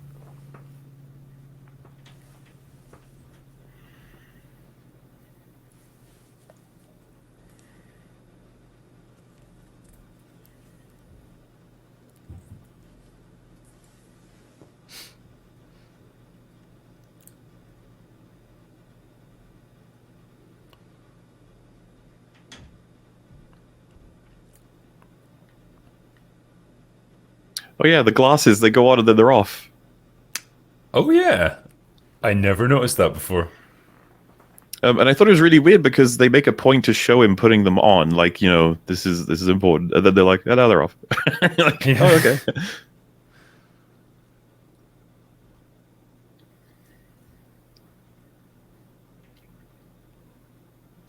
It's great because Kirk could have totally told them like what was happening and what his plan was. He's just like, nah, I'm just gonna sit on this one.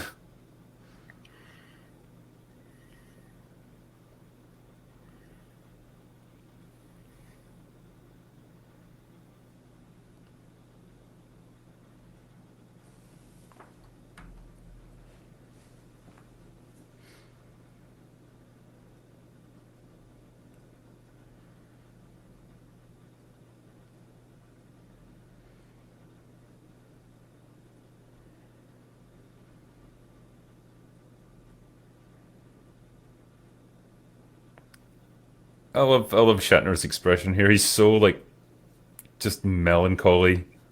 Like that's a man looking back on a life of lots of regrets. Yeah, it's heavy.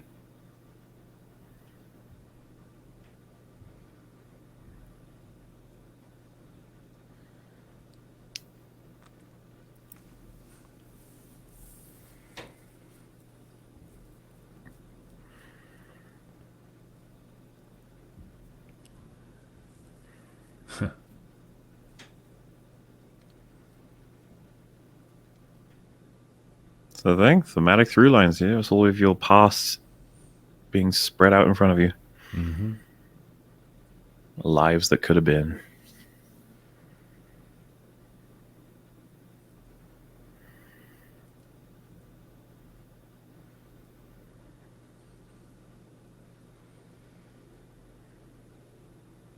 There's such a great payoff to this line at the finale of the movie as well. When Bones asks him how he feels. Oh yeah. Like that rejuvenation of his belief in like everything is renewed, like lust for life, I suppose. It's, So there's plenty more adventures to go after this one.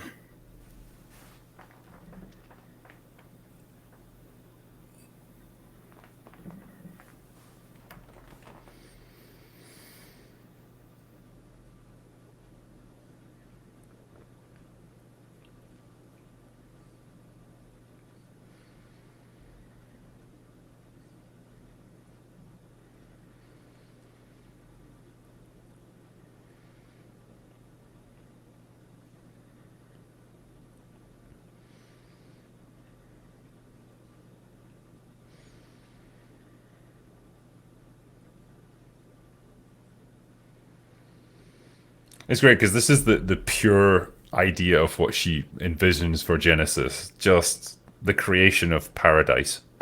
Yeah, just life, growing and thriving. Everything's happy. Yeah. No one's killing everyone. Yeah. It's not being used as a weapon to wipe out entire planets. Wow, misogyny. Men can cook too, you know.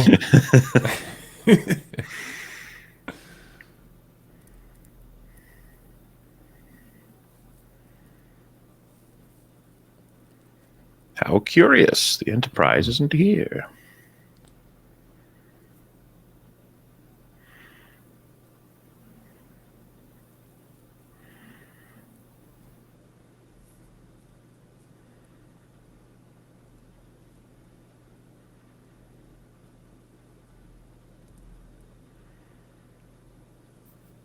This is a great Kirk moment.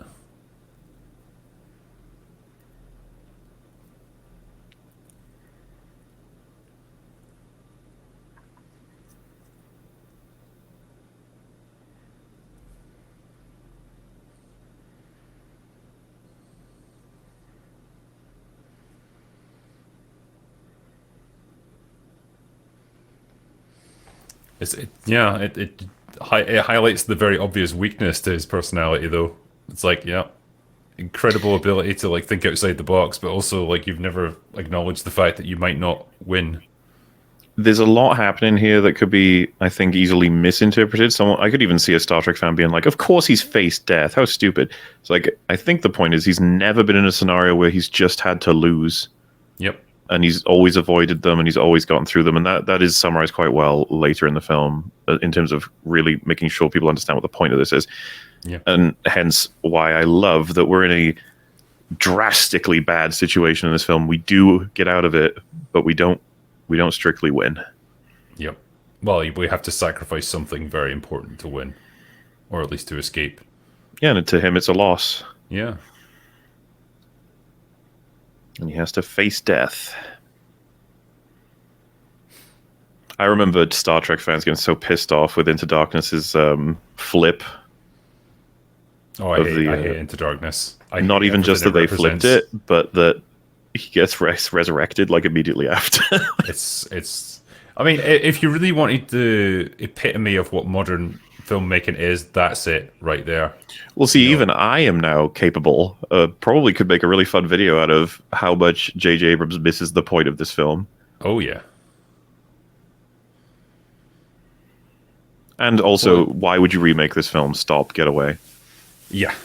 I mean, I know they say if you're going to steal from the best, but like, yeah, it's not a good idea with movies. Remember the Psycho remake? Yeah, yeah. That's a famous one because a lot of the shots are the same. The narrative and the quotes, everything's like the same, but it's just a mess to watch.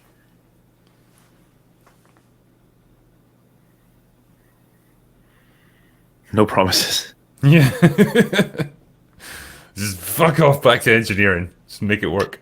So this would be another example of like, so if that nebula wasn't there, would we be fucked?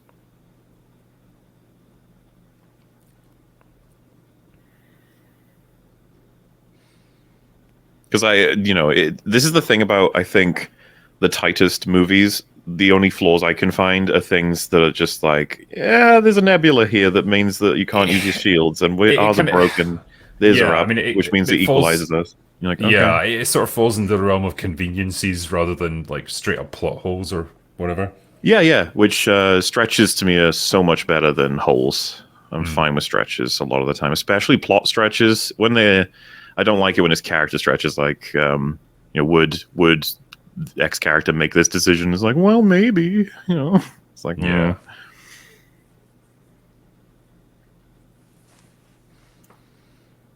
because of course the Nebula being here doesn't solve the problem, so to speak. It just makes it so that they have a fighting chance. Yeah.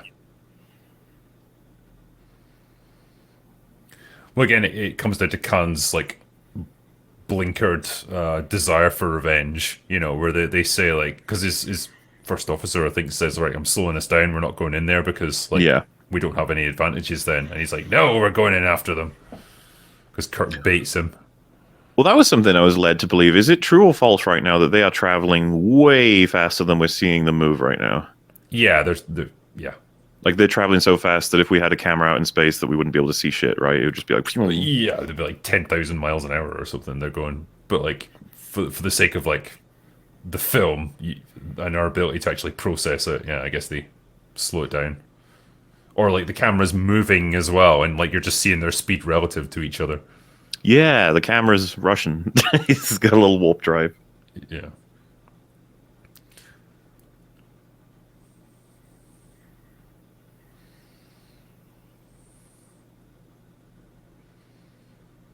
Because yeah, stretch as much as the Nebula is one, it provides really great opportunity for storytelling and character stuff. Well, I really love Kirk's solution to like sneaking up on Reliant. Like it's so simple, but it absolutely fits with their relative experience with space combat. Like Khan's not an expert in that stuff. He's never done it. Like he was a warlord on Earth. He's used to commanding armies, not spaceships. Yeah, I thought it was quite satisfying.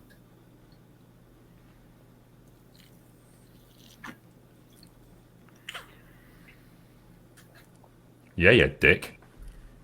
See, even Cobb was like, "Oh, that is a good point." Yeah. I mean, it does make you wonder what he would do if, like, he didn't follow them in. Legit, Just, like, when I was wait. watching this, I was like, "Ooh, Khan is the kind of person he might back off with this." And then I was like, the only way to really nail it is probably if Kirk goads him into it, and then he does it. I was like, "Yes, perfect." Yeah. Don't you insult the superior intellect. This is what I mean about script writing that I find quite interesting. We've talked before about how some things are built in such a way that writing that scene almost wrote itself. Kirk would know to do this, and it would work. So Well, it's all like in when front you've of you. established great, like, strongly driven characters that you understand them, like, scenes almost do write themselves because you know what they would do in those situations. You know what motivates them and what their personalities are. So yeah, like, everything that follows should just be a logical extension of that.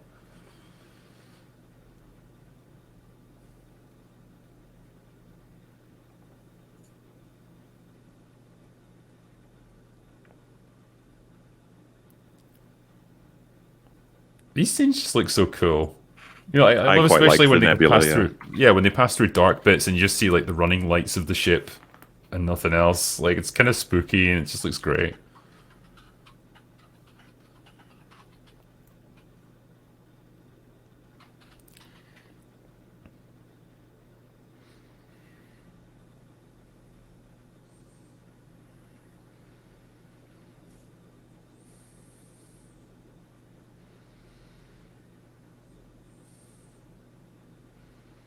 I love that Khan was about to say something there and he's like, "Yeah, okay, that seems reasonable." Yeah, I really like the colors around here, and they managed to turn it into simultaneously sort of sci-fi abstract, but also kind of scary. Yeah. Things aren't right here, and the fact that we have a shot of them both moving without like passing directly through to each other, because that's something that doesn't get taken advantage of in a lot of sci-fi. Is ships basically what Kirk highlights? A lot of them are on a plane that's like 2D. Yeah.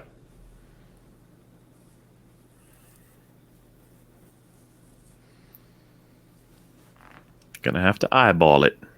Yep.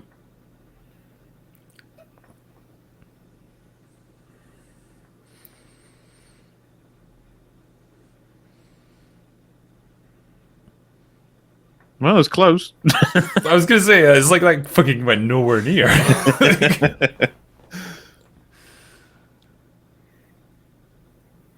This scene's great. Like, look at that! Look at that lighting effect. It's just cool. I don't even know what they're flying into. It just looks creepy as fuck. Yeah. And yeah, it's the fact that they're about to collide with each other and they don't even know it. Well, my assumption was that Khan had them just 180. And then started firing as soon as they... Because that would be the next step, I think. I mean, it's logical, I suppose, yeah. And here we have they're just tearing each other apart. Yep. And why? Well, unfortunately, Kirk tried to get the peaceful solution to this so many years ago. And Khan's just not interested. He wants his revenge. Yep.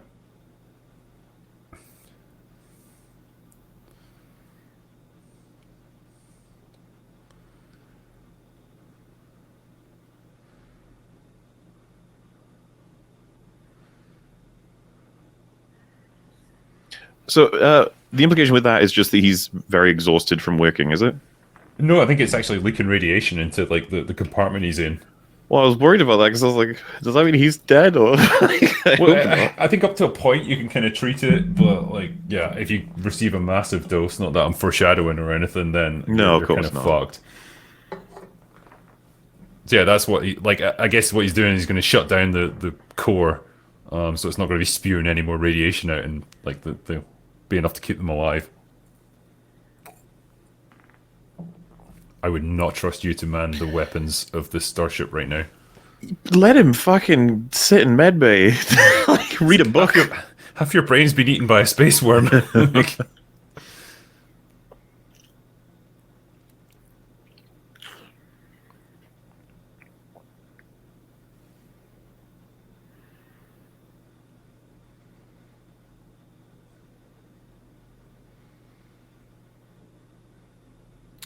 good observation, Mr. Spock. It's such a it's such a simple tactic, but it makes sense in the context of these characters. It's how to make really satisfying stories. The logic guy points something out that's pretty logic based and almost mundane, but can give the passionate guy an angle. Yep. The experienced commander like turns that into practical action.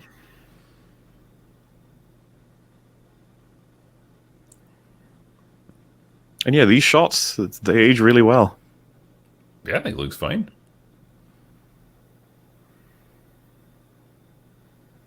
No volume screens here. Oh God, don't even get me started.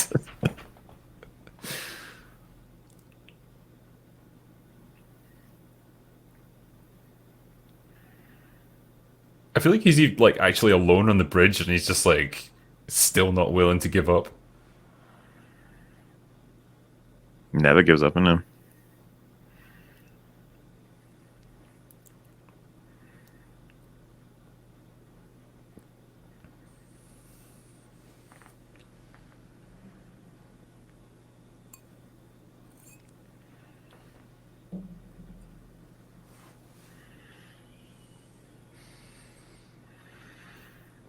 Well, That's kind of fucked. I think that this shot right here, right, where the nacelle gets detached, it's like That's a probably composite shot, and it's like Yeah. it doesn't look terrible. It's just like you can tell it was a bit of a compromise. I think, you know what's so interesting is that what makes it stand out so much is that I don't think we've seen effects like that throughout, or at least No. of that magnitude. And so that one just, you go, oh, okay. Yeah, but the rest of it, it's just it's miniatures, blasting Yeah. away at each other, and they generally look great. I love practical effects like this. Because I think the Enterprise in particular, the model for that is huge. It's like 40 feet long or something. It has to be like maneuvered around on cranes and things. But like you can see it in all the details that you then get.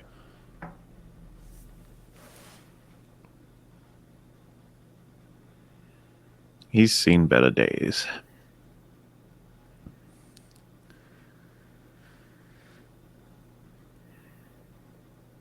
And that's the thing, right? It's almost like a classic. He's the one that's killed all of his people now. Yep.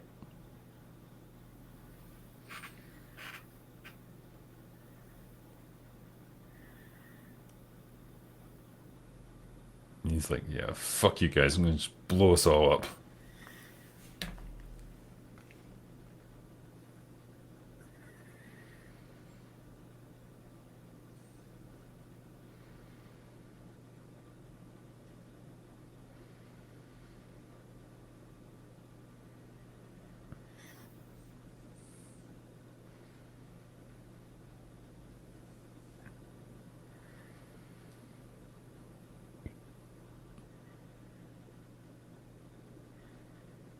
I bet Khan's thinking right now, like, what a fucking annoying device. I can't just press one button. Yeah. It's not the most intuitive interface, I got to be honest. Very strange, very sci-fi, but whatever. Like, you see the little control panel to his left where it's just like a bunch of lights.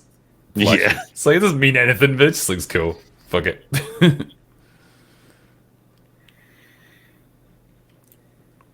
Yeah, again, like this movie wasn't done on a huge budget. Like it was really scaled back from the motion picture because that movie wasn't a huge success.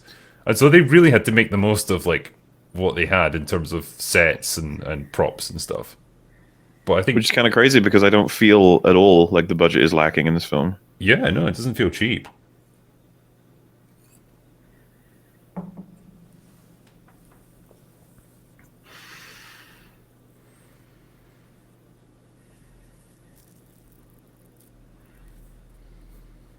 This whole sequence for me is just absolute perfection.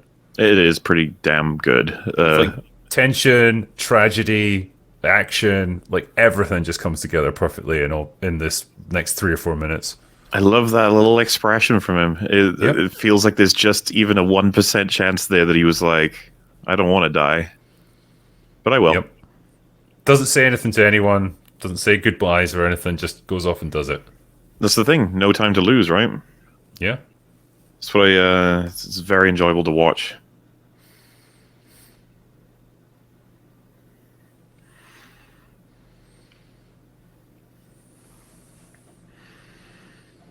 You know, sufficient levels of damage in the Enterprise would mean this scenario is happening. Like it's not like it's contrived or anything. It's No.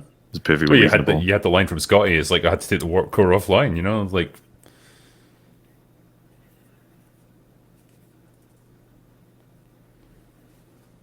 see, as much as McCoy like bitches at him and stuff, he's like genuinely concerned for his safety here. It's like I can't let you go in there. By the way, I hadn't seen this before, but I knew he was going to do the fucking death grip thing. Yeah. When it's like, yeah, Spock has his way. And Scotty can't stop him.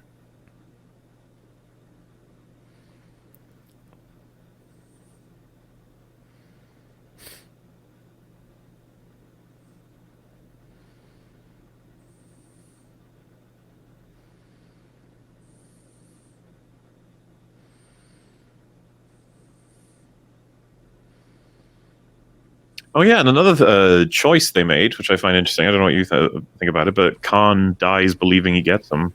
Yes, it's an interesting one. There's a lot of I've seen re-edited versions of this where he sees the Enterprise warping away, and then he gives you that final look of him falling behind the console. But I think I'm fine with it the way it is. I think it's a bit interesting both ways. unconventional. I don't think you lose anything significant. Yeah, I think it would have been so cheap if like he'd seen the Enterprise warping away and just gone like no.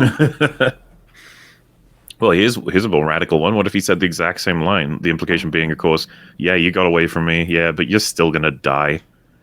Yeah, It may not be today, you know, that sort of angle. yeah. Or if you know, like as much as Kirk had done that Khan line, he just goes Kirk. God.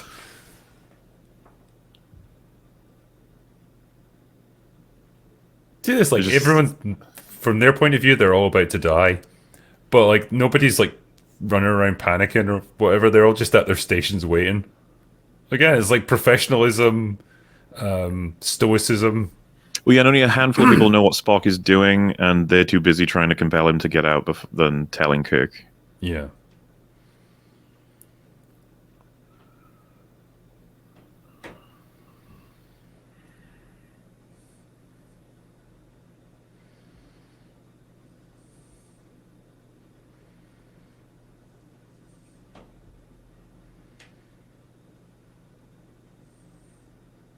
And there you go. You don't actually see him like properly fall away. It's just like you see him fading out there. You know, it's enough, I guess.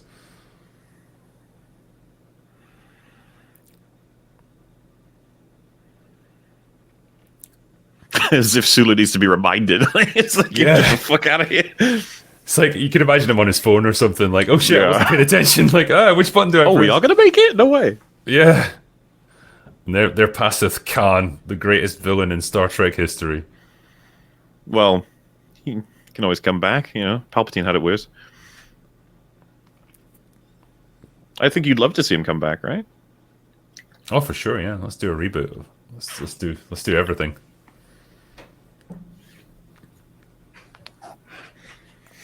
Yeah, because you often hear about Star Trek factions being of significance and interest, but unique individuals like Khan is he's considered the GOAT, right? Yeah. And just he's not some crazy alien or anything like that. Just a guy wanting to take revenge for kind of understandable reasons.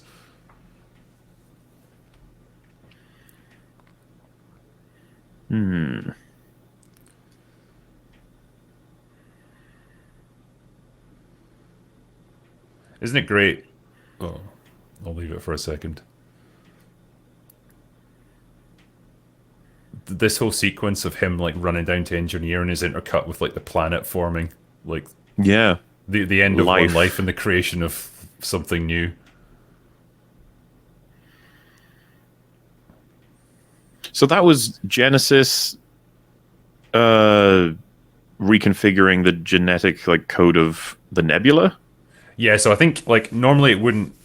Normally it would have a star there and stuff, but like because it didn't have that in place, it had to like use the nebula to form all this stuff, like all the raw material there.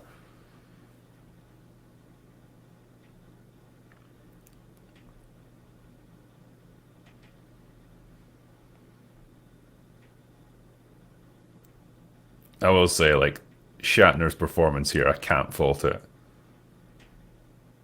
Oh, it just comes across as he really cared about nailing this.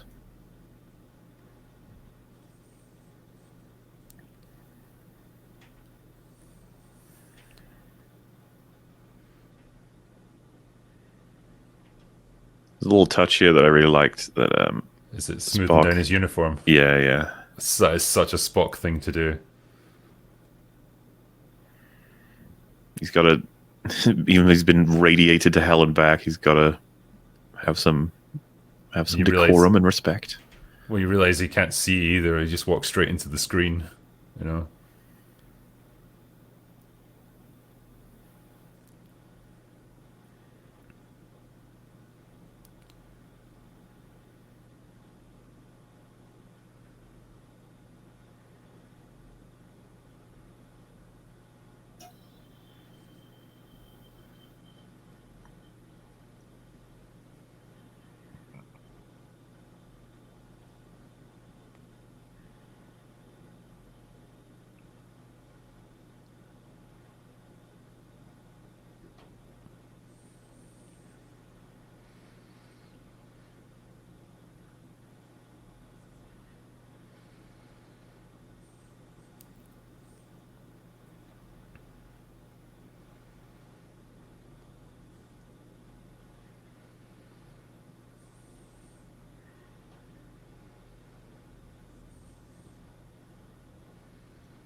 It was pretty good.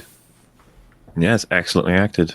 I And, didn't even want to say anything during it. I was just like, I'm just going to enjoy this again. I've seen this film so many times, but still. there's observations, of course. We kind of talked about them as the film's setups, how much they pay off in that series of moments.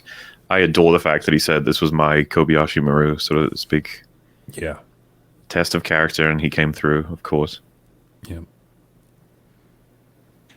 And when he passes away, like the only thing you get from Kirk is just that tortured no, and that's it. Like there's no It's like so quiet for the most Yep. part. Everyone knows what's happening, which is such a dramatic comparison with the JJ remake. It's so loud and insane.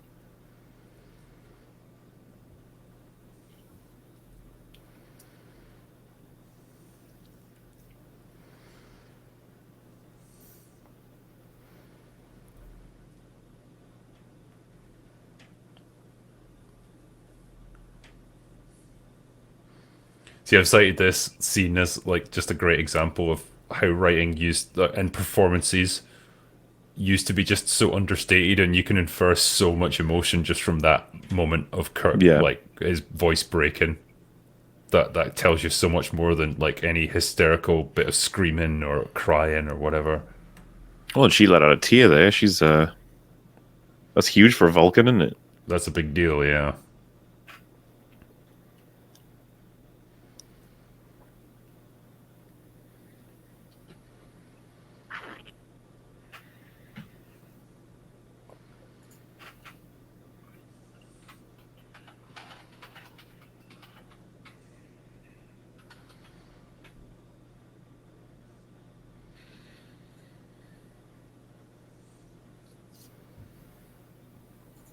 What a nice shot that was.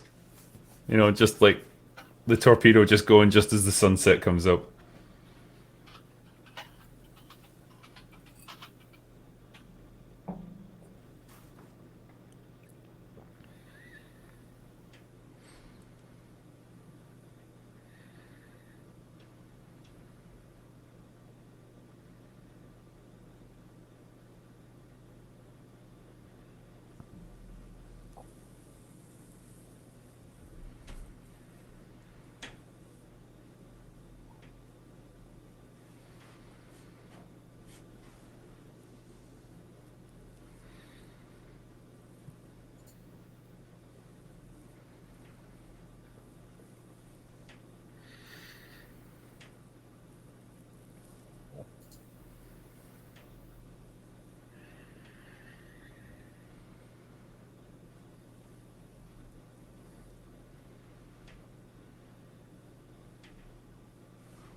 You know, it's interesting, right? The two of them don't get a huge amount of screen time together, you know, in terms of like working out their relationship and stuff. But this feels like quite an appropriate resolution for them. It's short and sweet. This sort of plot line, so to speak. I mean, like he's obviously seen his father, you know, be in command. He's seen his father have to make these tough decisions and lose people that he cares about. I think it's given him a lot of insight into his character.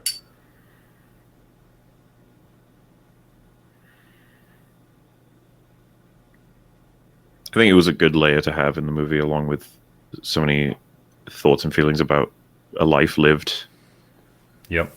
a son. It's very good angle to take.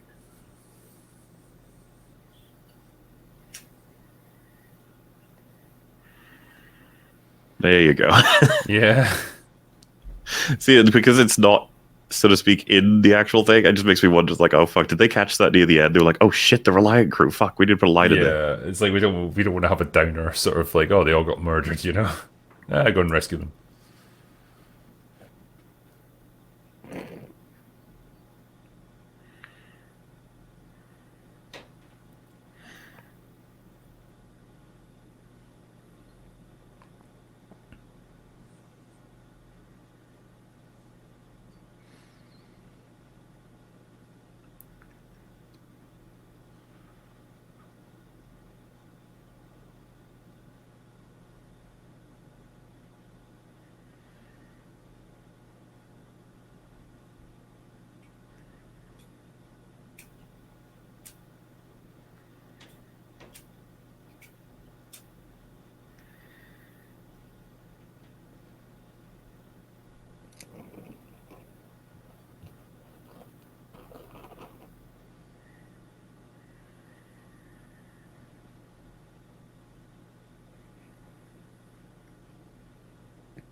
Grant, again, a great little payoff to his earlier lines. We did it. So I mean, the script is tight. I just, yeah, the the way this movie manages to balance like so many different ideas, so many subplots, so many arcs, and bring it all together in a really satisfying way. I just, gosh, I love it. I was so, and I respect it as well. I respect the thought that went into it. Took advantage of a lot of what they had in terms of resources, being these actors, this world of Star Trek, to explore some stuff that's really interesting and create some big old payoffs as well. And what a legacy it has. I mean, yeah, it's sad in some ways that like this is a movie made I think before I was even born, and we've not really topped it in terms of Star Trek movie making. You could probably point to individual episodes of like TNG or Deep Space Nine that's on like a similar level in terms of, you know, quality of writing and stuff. I think some of them were truly fantastic, but yeah, this is the pinnacle of movie making for Star Trek.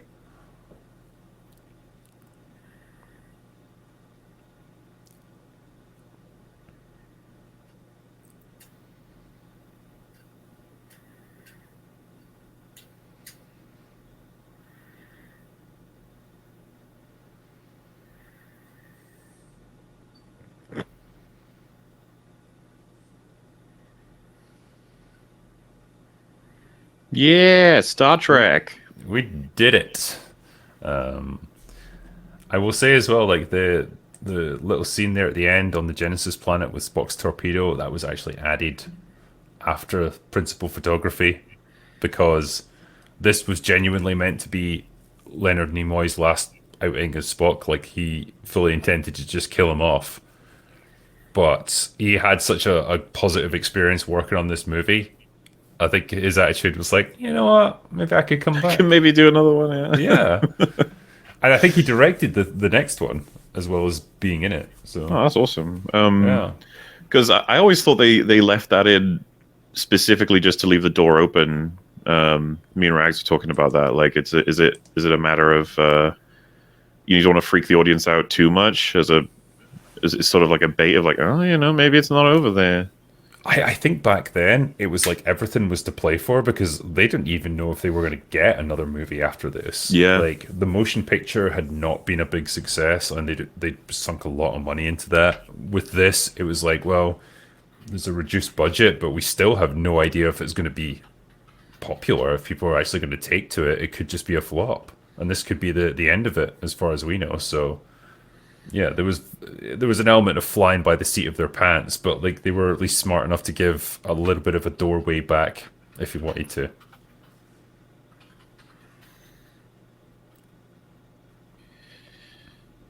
And yeah, like, well, I don't know what else I can add about Wrath of Khan except that I just very much enjoyed that movie, and you know, I know this is relatively new for you, but I've seen it many times in my life, and even watching it here, like it got me with some of the big emotional beats. The battle scenes were still gripping and interesting and compelling, and I just very much enjoyed it.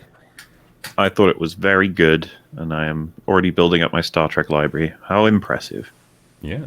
Well, you've doubled your experience of Star Trek movies in the space of like a couple of days, so that's pretty good. Well, it went from 0 to 1 to 2. Yeah, that's not bad. Yeah.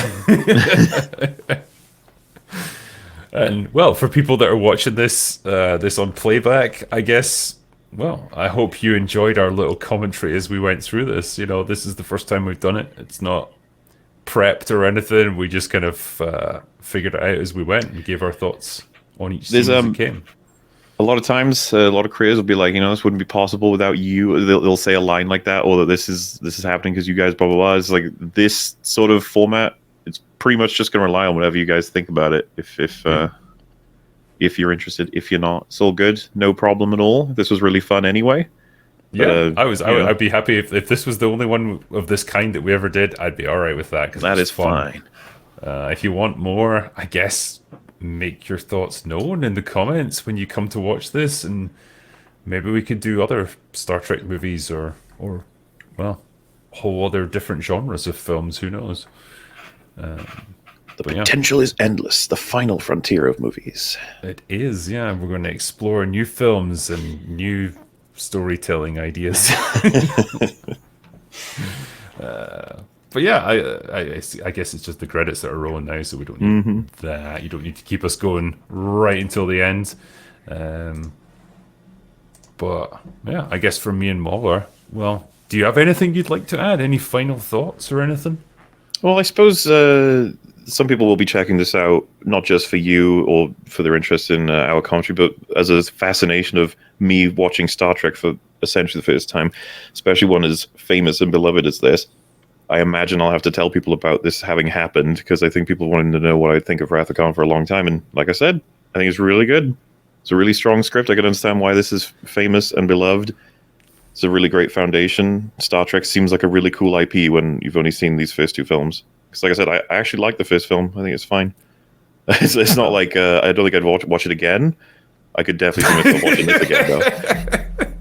There are a lot of good films that I wouldn't watch again. Yeah, I know. I get what you're saying. It's not that kind of it's not that kind of film that invites repeat viewings. But it's good that you watched it anyway.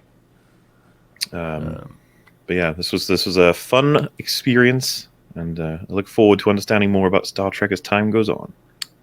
Well, there we go. There we have it. I think that's a perfect way to end it, so I won't prattle on anymore. I'll just say, hope you've enjoyed this little commentary, and that's all that MauLer and I have got for today. So we're going to go away now. Bye.